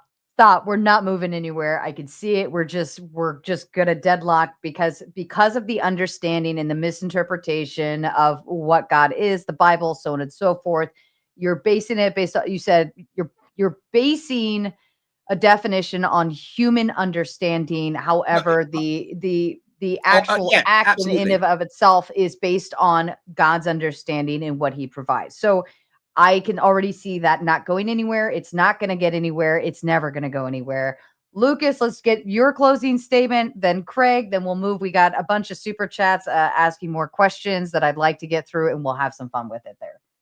Okay, well, yeah, thanks for this debate, and to the audience, I just want to highlight that if Craig kept on saying, "I'm going in circles." Yeah, that's exactly the point.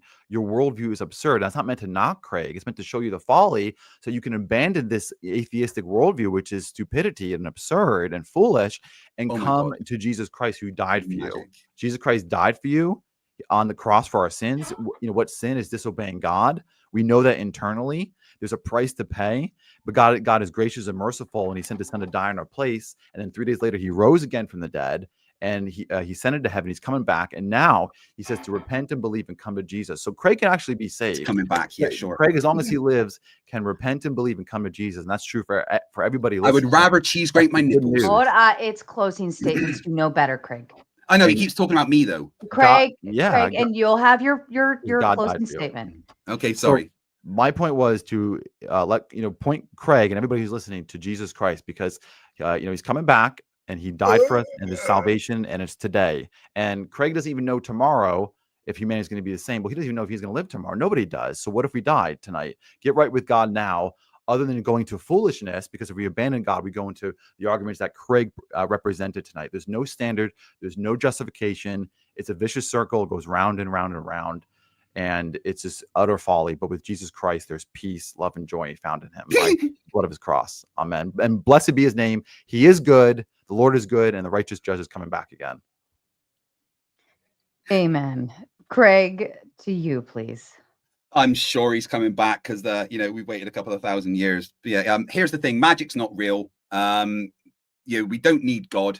God was something that humans made up in the past to explain why crops fail sometimes and why there's storms and why volcanoes happen. We don't need it anymore. It's belief like that is childish. It's just like believing in the Tooth Fairy or Santa Claus. It's absolutely ridiculous. That in 2025, people believe in magic deities in the sky that can speak the universe into existence, because that's not how physics works. Anyone that will worship God, it is in my mind, they've got a problem, because I will never worship somebody that says, if you don't worship me, you go to hell and you burn for eternity. That is something that would push me away from ever worshiping them, because it's blackmail. It's nastiness. It's do as you're told or you're going to suffer. No, I would never bow down to that evilness.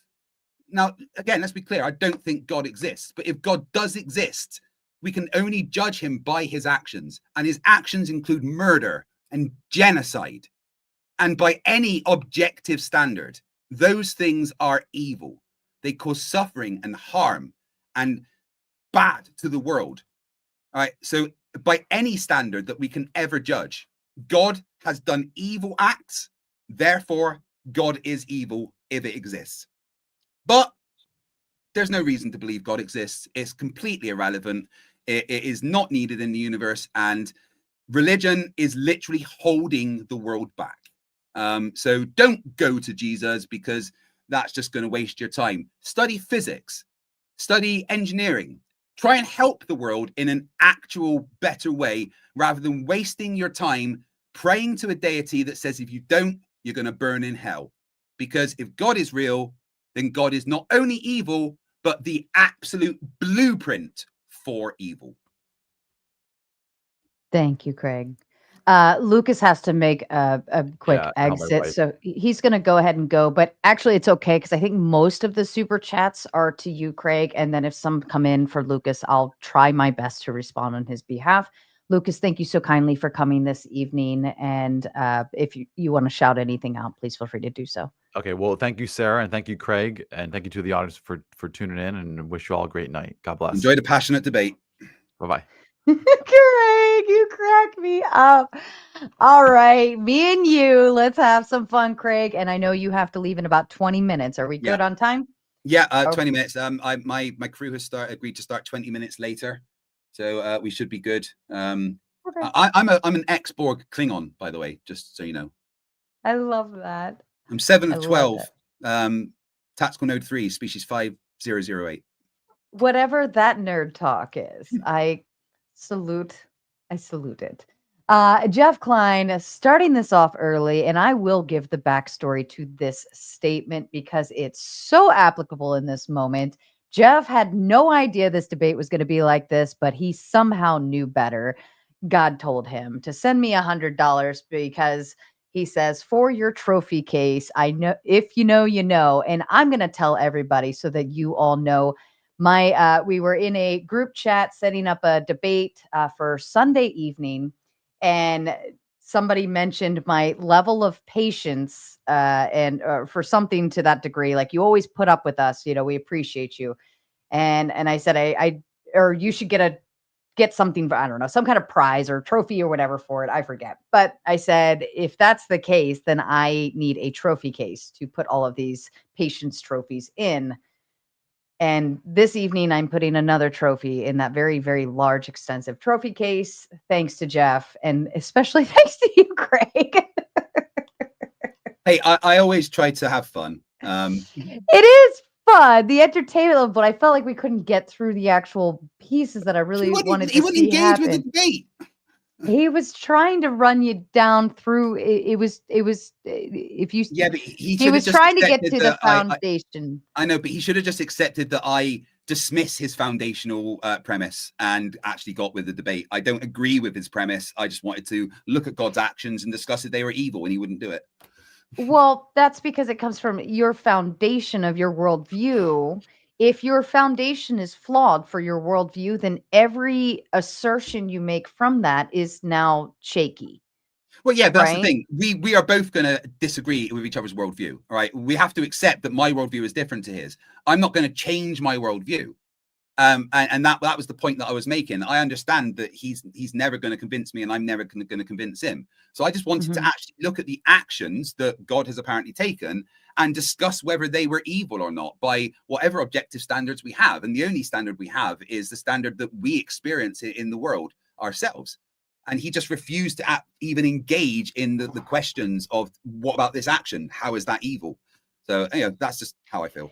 If you build a house and you start by laying your foundation, and everything of that foundation is done completely wrong, and then you still continue to build upon that and build you put your studs in, your roof on, your sheetrock, you paint it, it's beautiful, and then 2 weeks later, what's going to happen to that house? It's going to fall to pieces. I understand, but the thing is, but if you're making claims and arguments from a standpoint where the foundation is already rocky, then to me, anything that comes from that is almost worthless, because it's not derived for something that's solid.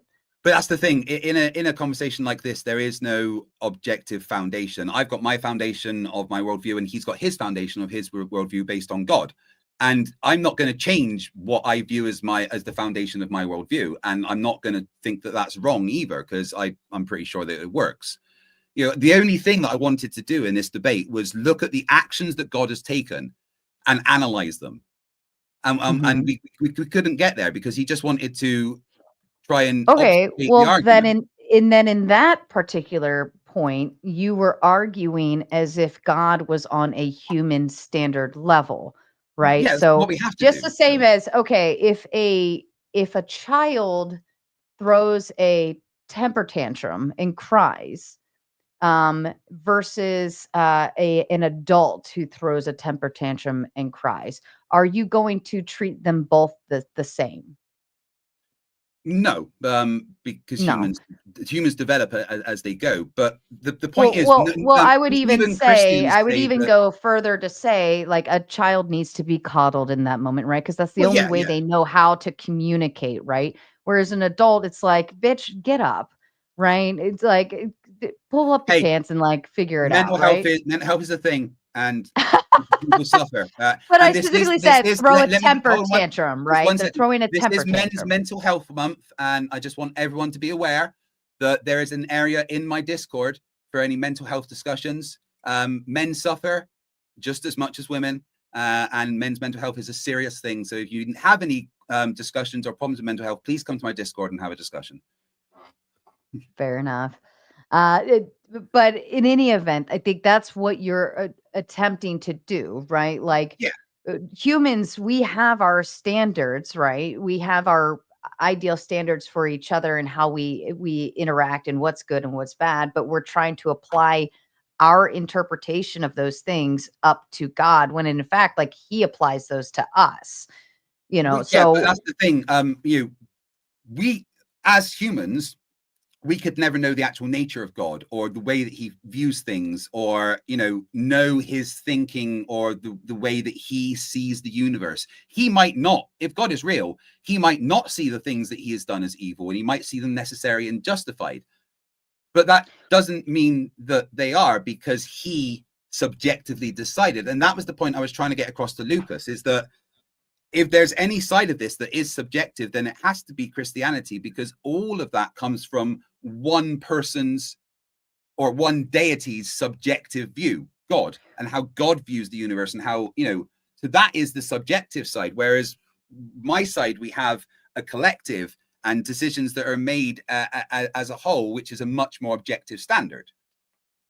Would you be mad if a jaguar ate an alligator? No, that'd be pretty cool to watch. It would be. I hear there's a video out there of a jaguar taking out an alligator, but like we accept that. Like that's animal behavior, right? Just the same as we are humans, we expect humans to interact and engage accordingly. However, God is God. He's a completely different thing. He's not human. We don't hold him to our standards. We actually pedestalize him, right? We put him above that. That's the thing. We don't have a standard to judge God by, because if God is real, we don't know his standards, right? So we know his standards. We know his standards because he tells them to us what we adhere to, right? Well, we know what he expects us to hold him, just the same way as I'm the parent, you're the child, right? Like I tell my child, like, no, you will not do this and that, whatever. But I may act a little bit differently because I'm the freaking adult, right? You're 7 years old. I'm 38, right? Like my point is that we don't actually know God's reasoning. We can know what he's told us as to, well, this is what I want to be the case, but we can never know the logical thoughts behind God and why he decided that is the way that things are. Nobody can claim to understand God's nature or God's thinking. We can only go with the instructions that are given to us by God, and base it on those. But nobody could actually, if God was real, know God's thought pattern, know his process of why he decided and why he got to that. We can only. Do you want to know why? Do you want to know why? Why? My mother used this line all the time, because I said so. Exactly, right? That's why. That's where it is. But we accept that, right? We accept that in that faith is because he said so, and so we're going to follow. But that's the problem I have, right? The whole part of the Bible is like, you must not ask questions, you must have faith. I physically can't do that. No, he wants you to yearn for. He wants you to ask, and not. He doesn't want you to be Luke.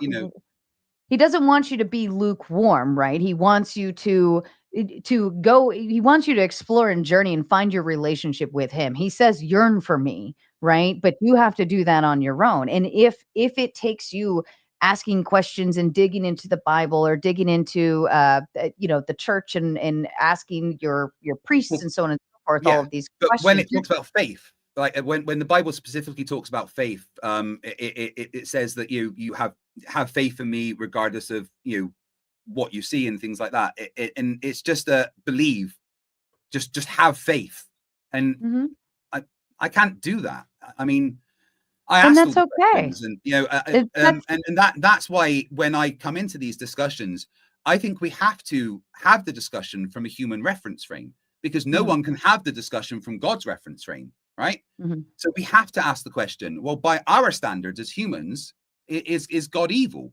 And you just look at his actions and murder, the genocide, the killing babies, the plagues, by any objective standard, the things that God has done are evil acts, regardless of his Do you think God was evil when he made you? Or your wife? Again, if God exists, he's done some good things, but he's also done a bunch of bad things. But let's dig into that. Let's look at me. All right. Okay. Was God evil when he made me? Right. I suffer every day of my life, Sarah. I am in agony. You saw me struggle with my knee in New Jersey. Right. I've got a shoulder injury. I have like pretty bad mental health issues because of that. My appendix nearly killed me. God made me, but I'm suffering and I'm injured. So maybe God was evil when he made me, because he's made me to suffer. Your body is merely just a vessel for right now. It's not, it's your soul that you want to keep clean and good. And the soul that he gave you, that is the most precious thing to you and to him. Your body's merely of it. Look, I've gone through a lot. Body's here, though, right? Hold on. I've suffered a lot of shit in my life. I'll tell you about that. But I also know that because of my faith in God, every time some shitty, terrible, horrible, drastic, oh my God, the world is ending type of shit has happened, I keep my faith and I stand sturdy, and he always provides. And things always fall into place and things turn out beautiful, and I'm on the mend, or things get better, or something good comes out of that, or whatever, so on and so forth. And I turn to him and I say, I'm putting my faith in you. I trust there's a reason for this. I'm going to have faith and keep it. And every time the rainbow comes, the shining light at the end of the tunnel, all of those fun things always happen. Well, see, for me, it's different. I look at the shit things that happen and I think, well, I don't want that to happen, so I'm going to fix it. I don't need to go, oh, well, I believe that God will make it better, right? I was fat and unfit, so I fixed it by losing nearly half my body weight and going to the gym. And you look great.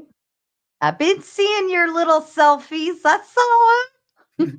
Like, you know, I'm stronger and fitter than I have ever been. God didn't do that. I decided to fix myself, you know. No, you know what God did? I would never be like, well, I have to have faith that God will make it better. I mentally made that decision that I did not want to be like that anymore. And I know I've got an amputation coming up and I had to lose weight for that. So I made the decision to fix myself. I didn't think that God. Do you think maybe that amputation was a willing drive for you to get more in shape? Do you think maybe you would have just been a total lard ass? See, find the shining light at the end of the tunnel. God makes things happen for weird fucking reasons. And if you just sit and wait and say, you know what? And I'm not saying sit on your ass and do nothing. No, like I had to put the work in, but I did the work knowing that I'm doing this, knowing that God has a plan and I'm going to follow it and I'm going to do everything I possibly can to get myself out of this. But he will provide those little teeny puzzle pieces and open those right doors and the right windows and the right places at the right time to make the rest of the pieces fall together. But that's what I don't like, is having to rely on that. I like to make my own world, and that's hard. That's hard to accept. That needs putting in place. Then I'm the one that's going to figure out how to put that puzzle piece in place. And you know, I don't see the need for a deity to be there. You know, I have all through my life, I've worked really hard. And I've done that. I've got my degrees. I was in the military. I run marathons. I climbed mountains. I did that because I decided that I wanted to do those things. And never has God been a thought about, well, I'm doing this because I know that God, you know, I don't see the need. I understand the faith. And you know what? In some ways, I'm jealous of people like you that have that faith, right? That have that at the back of the mind. Everything's going to be okay because God will provide. I am slightly jealous of that because I don't have that. Oh, did he freeze? I think he froze for a second. It's quite a freezing face. I like his freezy face. Did he freeze for everybody else? Oh, okay. Okay, so but here's my thought to you then. You want to claim the ownership for when you when you were doing good things for yourself. You say, I got up off my ass and went to the gym. I created this thing that I'm doing. I did this. I did that. But then in turn, in that very same breath, you say, God is doing all of these evil things to people. God is making them kill others. God is doing this and God is doing that. So you want to appeal to your individual, you know, I am doing all of these things, but then you want to turn and shift blame because you just said, why would I be an amputee? Why would my body have to suffer all of these things? Right? Yeah, if God was real, you know, like if God was real, why is he put me through that? Why do I have to spend every day? I just told you, because if he didn't, you would probably be a lard ass sitting around on the couch because you didn't have the motivation to get up, move around, and work your ass off because now you have an amputation coming up. But before the amputation, I was extremely fit. I ran marathons. I was in the military. I played rugby for the Royal Navy. Damn it, he froze again. Am I here? There you are. Yeah, you're back. Yeah, I didn't need the amputation. That's just something that I now have to deal with. And the amputation got me, the leg and the shoulder injury in general, me extremely depressed. And, you know, it was all woe is me. And I let myself get fat. I did that to myself. Mhm. And then I realized that I did that to myself, and I realized that I wanted to fix it. Yes, and the chance of surviving surgery when you're a lot less is way higher. So everything that I've done is because I want my surgery to be successful. But I've never needed God for that. So that's just the way I feel.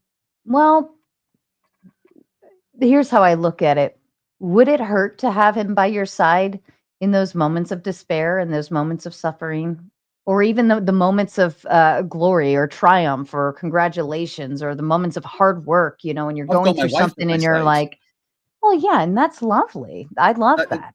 I love having that. What I need. I don't need frankly, what I would refer to as imaginary friends to be there for me. I need my mental health to be stable so that I can help myself, and I need my support structure around me, which is my wife and my children and my friends. And again, I don't. Maybe again, the jealousy comes in, because for you would have that there.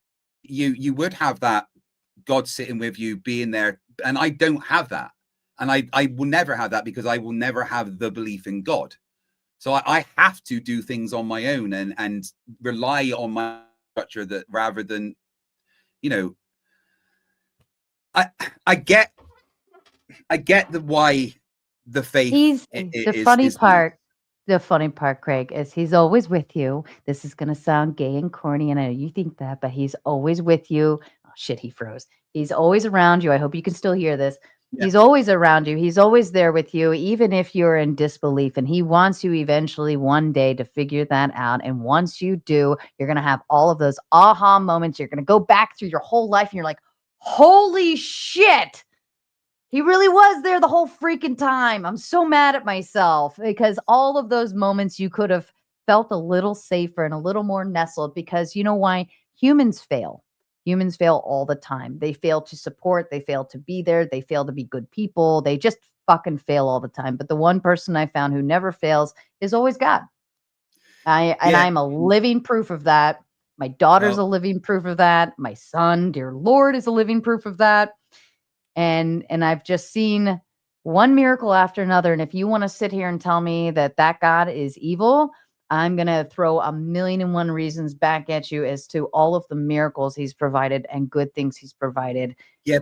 But Sarah, let's say somebody spent 20 years murdering people, but then decided to be the best person in the world.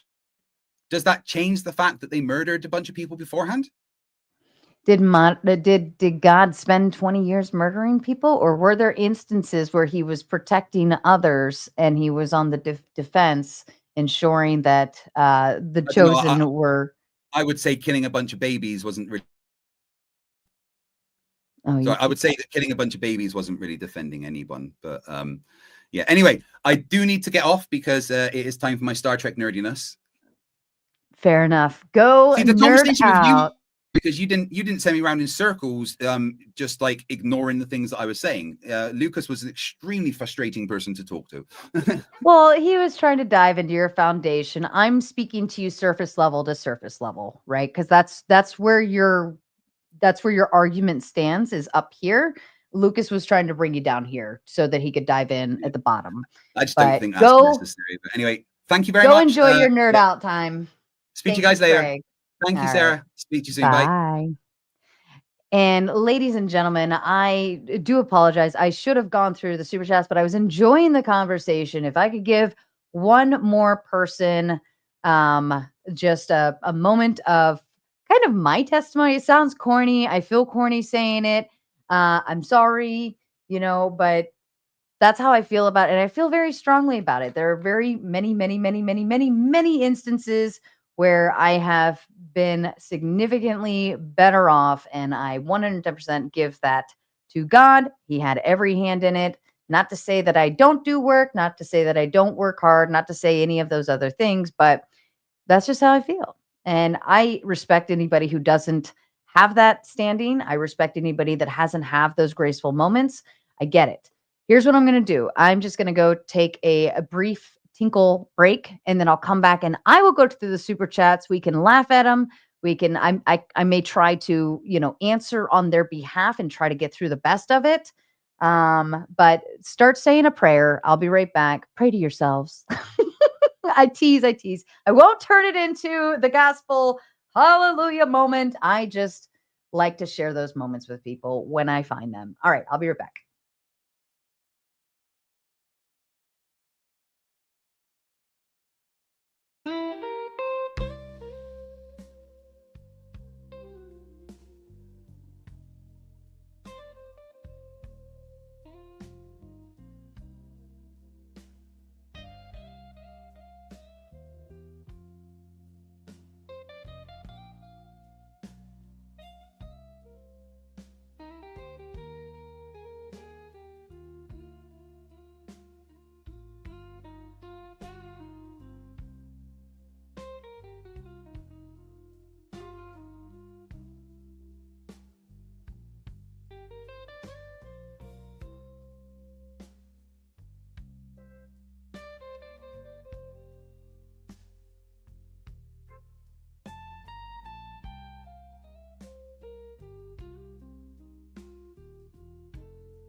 All right.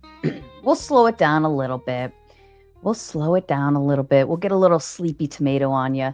Hopefully my Wi-Fi is okay with you guys. Hopefully I'm not freezing up. I see my signal is showing like to be fairly good. I don't know why my internet has been really weird lately and it's ticking me off. So hopefully this doesn't carry over into the next debate.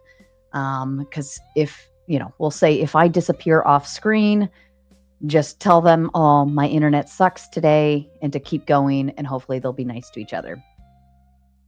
Hopefully. All right. And let's get through some of these very kind super chats. I apologize again that I didn't get through them with Craig or Lucas. I knew they both had a hard stop at 8. I tried to carry it through, but, conversations happen, and I think they're somewhat good. Dora sent in the big 2 and says, give in to threats, Craig, else suffer. Yeah. Jeff sends the big 20. If God real, why bad thing happen? Right. So in that's presuming that these things that happen are bad based on of a human standard, right? Humans, we say, and that's why I gave him the example of, well, if we watched a jaguar eat a crocodile, and he's like, that'd be cool as shit. I'd want to see that. Right. So but the animals, they don't look at it as good or bad. They look at it as, I'm hungry, right? Or that animal wants to eat me. I should run, right? They're just very animalistic in their instincts. However, we are at a different standard than animals, right? We're above that. We're intellectual. And we say murder bad. However, God is one very big step above that. So we cannot determine what he thinks is good or bad. Right? He tells us, don't do this, don't do that. Just the same as you tell your dog, like when they're a puppy, no, we don't nibble. That's bad, right? Because we don't want that dog to have those behaviors. And God, that's what God is telling us these things, right? Craig is just assuming that, well, you killed babies. That's bad. So therefore, God is bad in a holistic level, but he's not understanding who God is as a whole. Frito Fonzarelli with the big 5. Suffering is bad because suffering is bad. Laughing my ass off. Insufferable. That was circular. 100% it was circular. I try to be fair in moderation, but sometimes it does get a little difficult, especially when I see the logic breaking down in front of me. Like it's, you got to find your slot, and sometimes it just doesn't work out for one person where it works for another. And it was very circular. Suffering is bad because it hurts. Well, hurt and suffer are both the same. It's the same word, right? It hurts people. Well, that is suffering. Suffering is bad because suffering. You know, and I think that even at that, not all suffering is bad. Like, you suffer when you work out, right? You're suffering when you're working out. You're putting pain on yourself. You're pushing yourself. It hurts, but there's an overall good. So you can't really, yeah. Is listening to Craig bad because it hurts?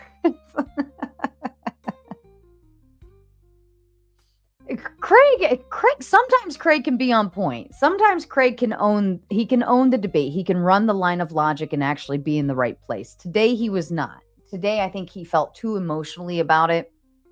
Today, I think he was too, like, in the feels of babies die, that's bad, right? And I think he needed to step back from that and understand me. I would have asked if I were him, I would say, well, why would these things happening be good? Or what is the interpretation of these things happening? Like something like that. Instead, he was very accusatory towards babies die, God bad. And I think he was just too into that he couldn't step outside of that view. Artful Da says suffering is negative stress, pain, and or hardship. Yeah, that's suffering. Suffering is bad because it hurts. Circular. Yanosh says suffering equals listening to Lucas objectively. Poor Lucas was trying. He was trying to. I will say Craig was very interruptive on this one. Usually he's not quite as bad, or it's balanced on the panel. But he was a little heavy on the interruptions today. And we had just talked backstage too, and I said I think these are, like, I think we can have a very respectful debate, and I think we can really get through this. Because I knew Lucas, I know his style, and I also know Craig, but Craig normally only like shoots when shot at, and he wasn't being shot at. So that's what surprised me. Basal problem. With the big five, what credentials does FTFE have to participate in this debate? This was his debate. He wanted it. He chose the prompt. I found the opposition, and I thought it was going to be a good pair. I really thought we were going to like deep dive into the big stuff on this one, and we stayed on the surface. We stayed on the surface. We didn't dive deeper, and that made me sad because I really wanted to hear this out. But Craig, Craig's like our resident atheist. So I think that was a fair thing. But I actually, who would have, what is it? Demolition Zone? I think he might have actually been the better person to debate that prompt because he was a prior believer, and to my understanding of him, knows the Bible in and out, and probably could have provide actual, like more reasoning and understanding of it, the interpretations of the Bible. And he could have dove in. That would have actually been a little better, I think, now that I think about it. Bob with the big five, the debate is off topic. Whether God is evil has nothing to do with atheism. You can still believe in God and think he's evil. Yeah, you can. And even Craig granted that in the beginning, but then tried to kind of like back away from it later, in a sense, like speaking as if he's not real.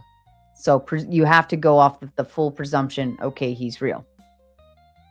Emma with the big 5. Neither do you, Lucas. How is the word of God an objective standard? Doesn't get much more subjective than a dictator telling you what to do. Yeah, I mean, I think we accept the idea that he's a dictator in terms of like he makes rules, we follow rules. But the great part about that is he gives you the free will to choose whether you want to follow those rules or not. You know, if you follow the rules, you go to heaven, right? If you follow, like, that's you yearn and seek the Lord, right? But you have the free will to choose not to. A dictator would actually say, no, you will follow my rules and you will do this and you will do that, right? So we wouldn't have even had the choice if he was a dictator. But his rules can be perceived as a dictatorship. JSS Tiger with a big 5. God was pleased with Moses after Moses commenced war against the idolaters at the base of Mount Sinai. 3,000 people died. That's Exodus 32. But again, like, and this is why Lucas was bringing up the idea of war, right? So, and I think religions have always been at war. And so you look at it as you're fighting for Christianity, right? You're defending that. Just the same as if we went to war right now with Russia, we wouldn't consider that to be murder. We would consider that to be the defense and protection of us, the American people, and what we believe in and our safety. And that's how I would view it in terms of religious standard. I could be totally wrong. I'm sure there's somebody out there who's religious that has a better answer for you. Basal problem with the big 5. Lucas is very wrong. Unfortunately, FTFE doesn't participate in the common presup and Christian philosopher arguments that he was bound to make. I think Lucas was trying to chime in on the concept of why we wouldn't be able to accept the atheistic view in standards of, well, humanity makes this decision that murder is bad, so therefore we don't murder people. Okay, but let's pretend that society starts getting worse and worse, and we end up with nothing but bad people as the actors. Well, let's say good people become the minority and bad people become the majority, and we start something like the purge, except it's a daily thing. We would, as society, agree as a whole, the majority, that is good, because you can't say society as a whole says, yes, it's, murder is bad, because we have people out there that do this for shits and giggles. We agree enough to make laws that prevent that, or, have consequences for those actions. But you cannot say everybody in society actually agrees, because they don't.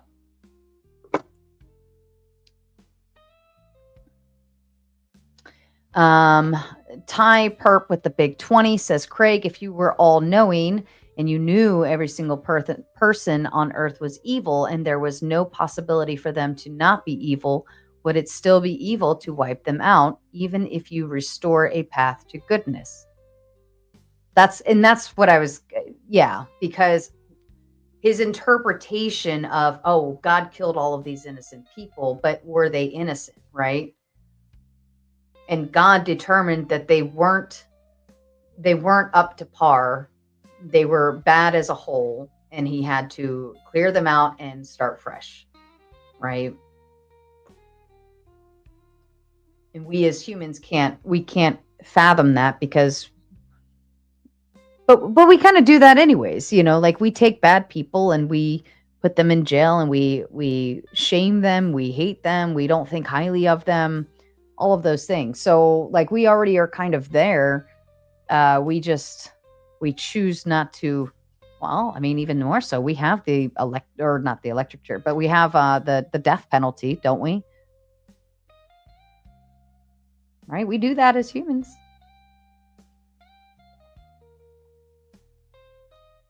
And we declare that killing this one bad person is for the greater good for humanity.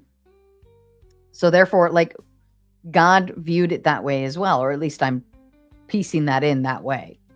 Like, I need to just get rid of all of these bad people and spare the good ones and start fresh, because it'll be better for humanity if we just start over. And hey, if they just believed and weren't dipshits, they would have had a ride too.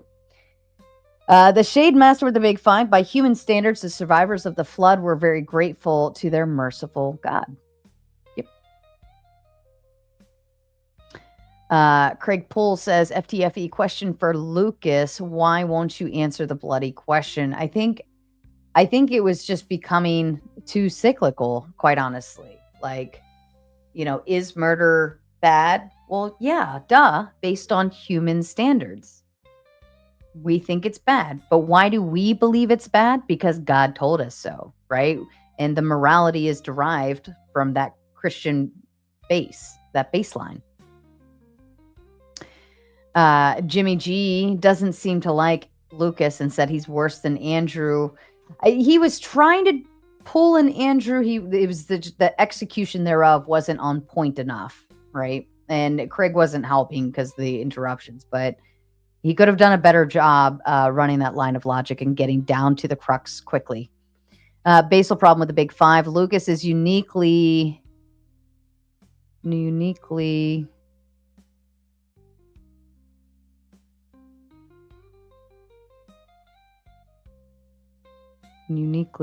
shit, I guess. I don't know. He presupposes the Bible, a scientifically illiterate work of fiction, and then expects others to argue against that. But the thing of it is God, FTFE was accepting that God is real. And therefore, if that's the case, you have to jump into that worldview. And that worldview is based off of utilizing the text and utilizing what's taught, in the church and so on and so forth. You have to accept if you acknowledge and say, okay, God is real, I'm granting you that. Okay, well, now you have to abide by the actual interpretations, not your atheistic view. You have to jump into the Christian view of that if you're accepting that. So the precept would have to be accepted. The Bible would have to be accepted. The church teachings would have to be accepted. Fredo Fonzarelli with the Big Five. Let me tell you about a little tribe off the coast of Papua New Guinea. Well, that I was also thinking of. I mean, the guy with the mustache that did all those bad things back in the 40s. Like, society allowed that. They as one whole society said, yeah, that sounds like a great idea. Let's like kill all these people and do all this stuff. It's okay. It's fine. And so many people turned blind eyes and so many people supported it and so on and so forth. Like, how can you say that, people haven't done that? I mean, we even, before we like became a little bit more civilized across the nations, countries were constantly just coming in and slaughtering other people, take the women, kill the men, make the children work. Like, we're pretty fucked up as people. We've done, like, as a society as a whole, we've done some pretty messed up stuff. So, if we wanted to say historically, like, no, we're good. Like, we as a humanity as a whole decide that murder is bad. No, I feel like we've only like really made that more civilized in the more recent round of things. I'd say, 1900s and on. Even before that, like, it was, people were slaves. Come on, we were not that great of a society. We were not that great. James with the Big Five, one White Claw. Thank God. Oh my God. I tell you what, I really thought that this was going to be like the easy debate, and then the next one's going to be a little harder. And now I'm like praying to God right now. The next one's going to be significantly easier and lighter. Yeah.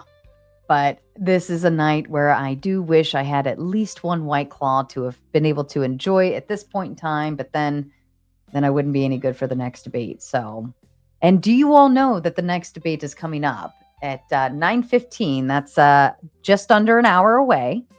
So I'm going to hang with you guys for a little bit longer and keep you warmed up. And then, of course, this will raid into the next debate. It is Andrew Wilson and Chaplain Lance O'Neill. They will be debating the great Mormon debate you've all been waiting for. And I'm actually really excited for this one. I actually like the roster change up we did on that. I think we kind of upgraded. But yeah, was Joseph Smith a false prophet is the question. And the whole Mormon religion is on the defense for this, because think about it, if Joseph Smith was a false prophet, and if it can be shown, then that entire religion falls flat. So that's a big defense line that you have to provide up front, right? So if you throw that one piece off, everything else is done. Thanks for the white call, James. Exposing Ma's tricks with a big 2. Craig, we all suffered your spiraling. Are you evil? Oh, man. Oh, man.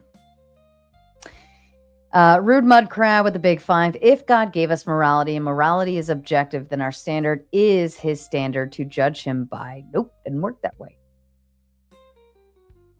Doesn't work that way. He is a God. We are merely flesh-covered bones.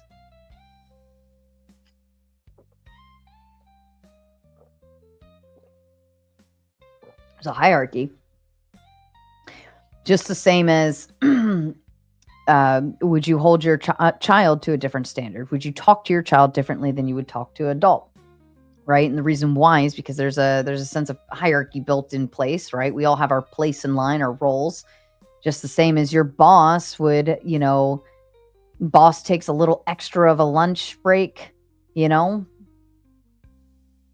you have to clock in and out on the 30. Well, they're the boss, right? So no, I don't think it goes both. It's not doesn't go this way. It goes down. And unfortunately, we are at the bottom of that hill. Exposing Ma's tricks, since the big 2. Craig, oh, that was a double whammy. Thank you for the double. Basal problem with the big 5. Raging Tomato, this is a terrible debate, both in topic and execution. I agree with the execution. The execution of the topic failed miserably. It was worth a shot, though. I had higher expectations for it. And unfortunately, it did not work out the way I planned. I thought this was going to be a much bigger conversation. Like, I really thought we were going to dive into a lot of stuff, and it just didn't happen, unfortunately. Nate with the big 5. Craig, I don't care about your what ifs. Translation, I am in bad faith, refusing to engage with your hypothetical. Even at that, the what ifs could have been turned into what ares, right? Society or humanity has not all been on the same page, right? We had to do a lot of work to push people into even being like even like third world countries, you know what I mean? We've had to go in and try to build them up and bring them up to a level so that they could have a voting party, they could be a part of the UN and all of these other different things, and then we can establish trades and all. Like society hasn't always just been on the same page. We've all been doing our own thing, country to country, state to state, city to city, town to town, home to home. And we can't say that humanity's like, yeah, we're all there. Murder bad, we're all there. Because I don't think that's, we got the Vikings. I don't know. Emma with the big 5. Lucas, everyone would be running in circles with you. You can't answer a single question with a straight answer. And I will say, he had the affirmative position, or I'm sorry, he had the negative position. Craig had the affirmative position. So Craig makes claim, and then Lucas jumps in and tears apart. That's how it should be. Then Craig defends claim as Lucas is diving in, trying to tear it apart. It's not always the other way around, right? Basal problem with the big five. Craig, it's amazing you took the bait in this debate by assuming that God exists. You were doomed at that point. Did you not see that? Well, but he's right, though. He had to admit that God is real in order to break down why he's evil. But I would have spun that around like, if you don't even believe God is real, then how can you even presume he's doing all of these bad things? There are no bad it's humans doing evil things, not God. Like, humans are doing all of this terrible stuff. You can't explain a flood. A flood would be explained with, hey, we just had shitty weather. God didn't do that, right? We could just say that. So I would have turned it back on humans. J.R. Pence with a big 5. Lucas, how do you assert that Christianity has objective standards when the Bible shows clearly that God's morality has changed over the years? Who explained that?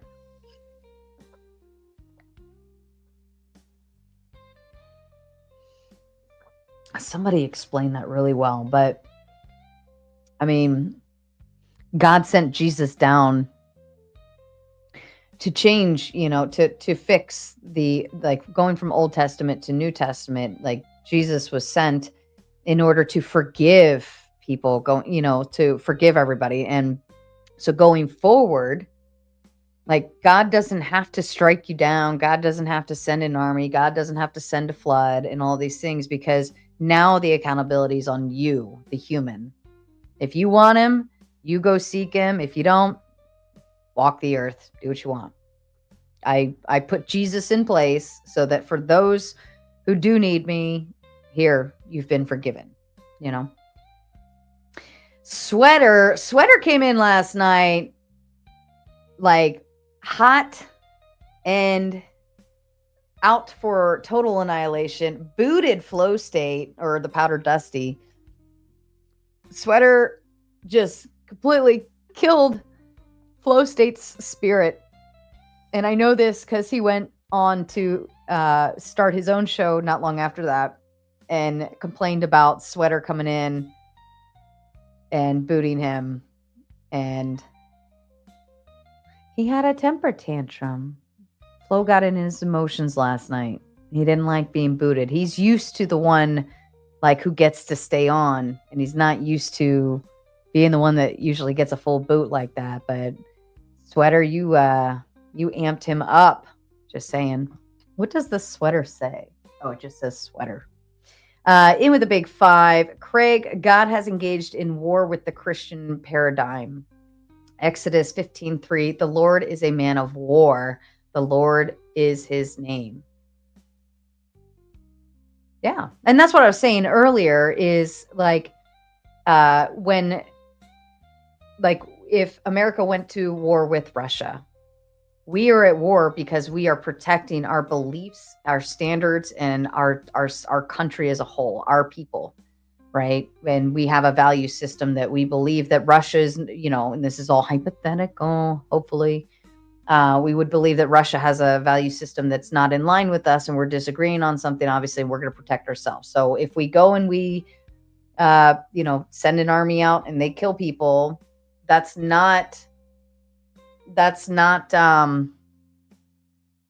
we don't consider that murder. We consider that like a self-defense for us as a nation. So for Christianity has been a religion that's been at war with other religions and hedonism and all of these other things constantly.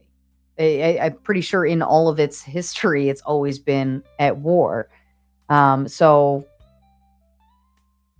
those things that God did were in line with being at war, right? He's protecting his people by sending them to do this or sending a flood or doing that or doing that. He's protecting that religion. Base problem with the big two. Raging Tomato, are you a crazy Christian? I wouldn't say crazy,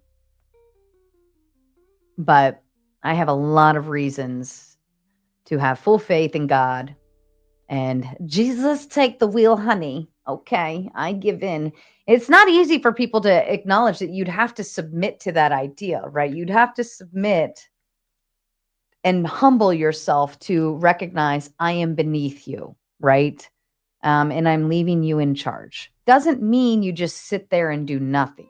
That's not what that means. But it means that you should do what you need to do, knowing that God is there to support it.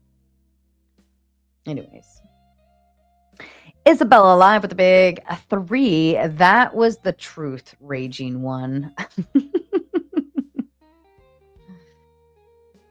Oh, that must have been during my talk with FTFE. That was funny.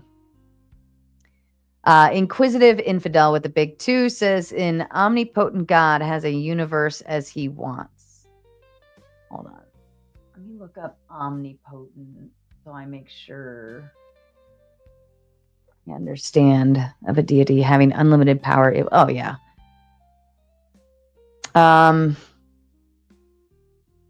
Yeah. Yeah, like, if he's God, I'm just a human. I don't get to make the rules. I'm merely here to follow them. If God wants to kill me tomorrow, I will die tomorrow. There's nothing I can do about it. I have to accept it. If shit happens, okay, I've been chosen, and I get to go to heaven and stop dealing with all you crazy people, right? It's not a bad thing. Suffering's not always bad either. The only reason I push this show as hard as I do, and I do double headlining, double debate nights, or late nights, early mornings, and I stay streaming late, and I have to get up early for work, and all of these things is for my daughter. She was diagnosed last March. Shit happens. But I have, because that happened right at the beginning of me live streaming, I just started live streaming in last January, and she was diagnosed in March. So I think I was so close to monetization, and I think I was streaming one night a week, maybe I was playing with a couple other nights, just having some fun because I had a free night here, free night there. But as soon as she was diagnosed, it was this is a shit or get off the pot kind of situation. I either need to stop streaming and go bartend on the weekends somewhere to supplement what I'm about to be paying for, and ensuring her future, for everything else that she'll need to do. Because I don't believe this is her problem to pay for, even as an adult, right? Me as her mom, I am going to take care of that. Right. So the show, it was, again, shit or get off the pot. And I decided I'm so close to monetization. Let's see if I can make this work. And the only reason I push this show is so that I'm, continuing to secure that goal for her. However, if it weren't for her, I would have never pushed into debates. I would have never been doing this shit. I probably would have stopped 6 months ago because y'all are crazy. Okay. I literally only do this for her. And I think God wants me to do this for some weird reason and all of this stuff. And I think she had to be a driving force to make sure I do this, but also having this already in place, God made me do that for some weird fucking reason. I don't know why, but having this already in place before she got diagnosed,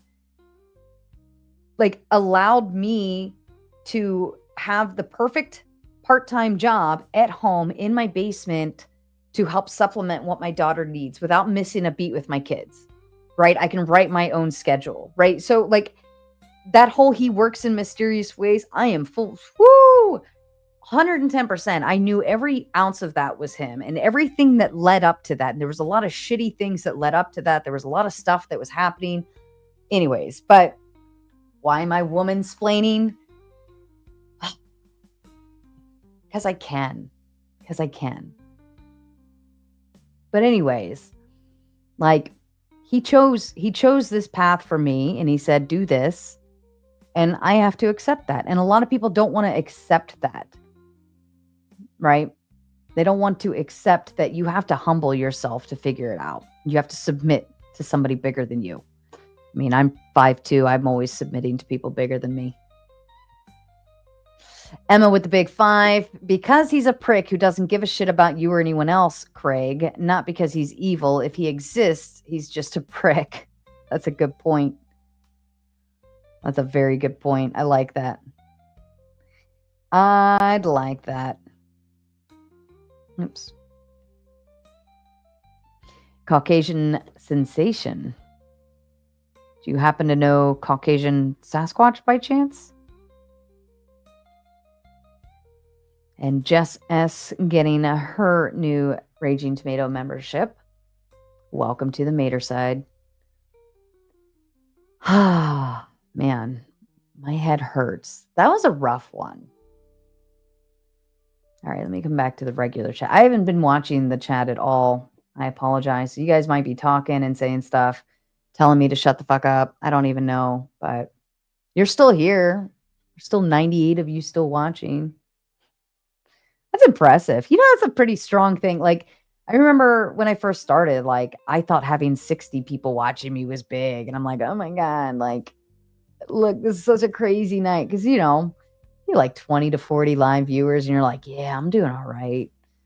And then it starts moving up and up and up and up. And then you're like, oh my God, it's working. Like, am I doing better? ATL, get a fucking clue. Why would I tell anybody that? Like, why would I publicly be like, oh yeah, here's a way to hurt my kid? Come on now. You literally asked the question twice. Literally asked the question twice, and nobody answered you.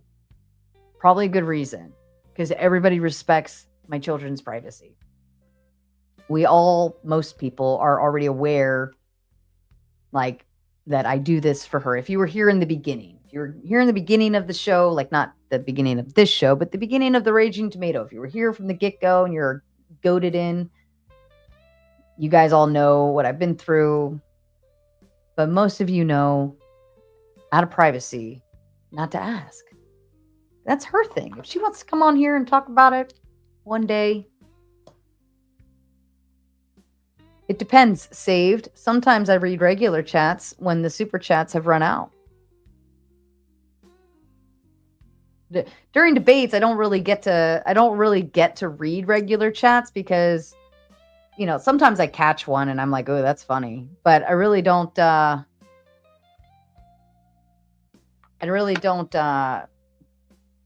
can't read it. I'm too busy focused on the actual debate, and I'm trying to. Most of the time, it's only Jeff. You weren't wrong. You weren't wrong. But I have the regular chat on this screen, and then I have the StreamYard, just the supers on this side, because that's during the debate. That's all I'm pulling up, right? So it's easier because they're just lined up for you. Whereas sometimes I catch the chat over here, but sometimes it moves really, really, really fast, and I catch one every now and then. But all right, it's good stuff. Sacrament Show sends a big 5. Have Canadian money. How does one get into their first moderated debate? Excellent question. And this, I love how this information is all in the description of the channel, and nobody reads it. But you simply start, unless you already have a large following, right? People who have already been debating, I can check their history. They have a following. You know, they've been around the block. They come highly recommended by somebody else, so on and so forth. If you're not that person, then you have to earn your way up. And by earning your way up, I always offer open panel to any and everyone, and especially people who want to earn their way into the exclusive panels. This door is always open for open panels, which will be happening tonight. Not this show, obviously. We chose not to do open panel for this one because of their abrupt exits. It would have been pointless. But after the debate tonight, stick around. There will be a link dropped into the chat. But the link gets dropped in the chat, and any and everybody can join. We have fun. People can boot people, so on and so forth. But yeah, do your time on panels. And there's plenty of people who have done this. They do their time on panel and they reach out and they say, hey, I'm ready for a debate. And we get a prompt together, or they jump in on a 4-person Mod Monday, so on and so forth. And they earn their way up. I'm all about offering the opportunity. I know a lot of Crucible crew people have come over here who have done Debate University, and they reach out to me and they say, hey, such and such sent me. I want to jump in on debates. And I say, hit the open panels. Always hit the open panels. It is my job to know and understand kind of a portion of your positions or a general idea of where you stand and how you argue, not just the arguments you make, but how you argue. I pair up panelists very specifically sometimes. And there's a lot of rhythm and rhyme that goes into all of that. But earn your way in, and I'm happy to throw you in on one. But you can't suck. If you suck, I'm definitely not going to put you on one. Or if you're like Corinth. Corinth is nobody wants to go against Corinth. Nobody. Never. Nobody ever wants to go against him. So it's hard to put Corinth on a Mod Monday because nobody wants to debate him just because of how he argues. Anyways, but we'll figure it out. We will figure it out. But yeah, hit the open panels. We go from there. Who is Corinth? Look at last night's show, Brenda. Corinth is... When Corinth jumps on, the audience goes, not Corinth. Anyways, we got about 30 minutes before the next debate starts, which means I have about 15 minutes before I need to jump into the other stream and get that some other pieces set up. So I'm going to say goodbye, but it's only 30 minutes. You guys can still take your chat that you're having into the next debate chat. I would love to see that. You guys, I know there's a lot of Crucible crew people. You guys ever know when Andrew has a show that's sitting there, and it'll be like an hour before the show even starts, and there's 300 people in there just chatting. Can you guys give me that one thing tonight? Just one. Could you do a favor for me? And just all of you go and continue your art. I see you guys having arguments. And it's a religious-based debate next, so it's not going to be off point, right? It's not we're going from a religious debate into a conspiracy theory debate, right? So everything will be on point. Everything you're arguing there, and more people are going to be popping in there to peek in and chat. But if all 87 of you that are watching right now, and it'll rage you right into it, but if all 87 of you went and started blowing up that chat and just spent the next 30 minutes, it's only 30 minutes. You could do it while you're taking a shit, while you're making yourself something to eat. You got nothing else. But if it's a Friday night and you're not already going out, I know you don't have anything else better to do but to argue with each other in the chat. And what this will also do is you'll help the algorithm. So when the show does kick off, the algorithm will boost and the show will just absolutely explode and go crazy. And then everybody's going to want to come over here and watch and be like, oh my God, who is these people arguing and what are they arguing? So I will automatically raid you over. And if you could just do this tomato a little favor and make me a happy tomato, stay in the chat on the next video, watch the chat, talk, argue with each other. Duck, I'm sure Duck will be over there. You can go argue with Duck. Poor thing can't even catch a break in the freaking chat. Anyways, but if you guys could do that for me, I'd greatly appreciate it. Let's kick off the next debate with a really, really fun, crazy chat, already lit, already going, and we'll all have some fun. All right. I love you all. Or do I? Am I evil? All right, fuck off. Go to the next one.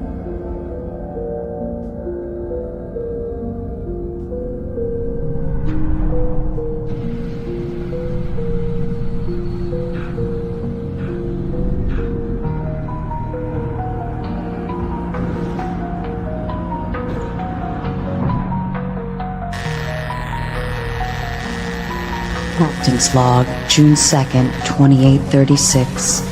After 27 years of war between the Degen Coomers and the Sainthood Slayers, a new hope arises. As the battlefield lay weaponized, locked and loaded for destruction, negotiations for a peace treaty are in transition. The moderator has arrived at Station 42. Can this war be ended?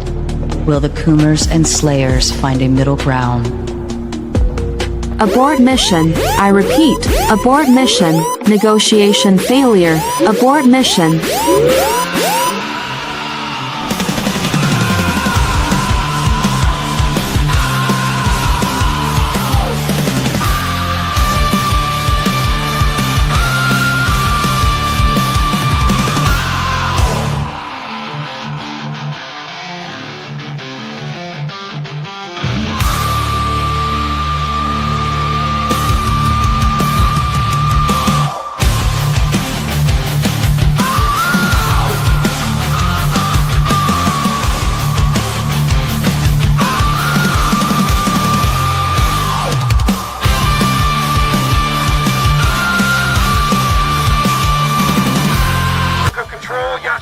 Heavy bogey 6 plus, low orbit over grid 15-2. No joy, Yashiman. Then go to your window and look up their biggest fracking asteroid. Copy, Yashiman. Still blind. Got some kind of system-wide crash in the defense grid. Go untrack yourself right goddamn now, because we got Boku inbound, and they're not carrying flawed. Wait one, Yashiman. We don't have flawed.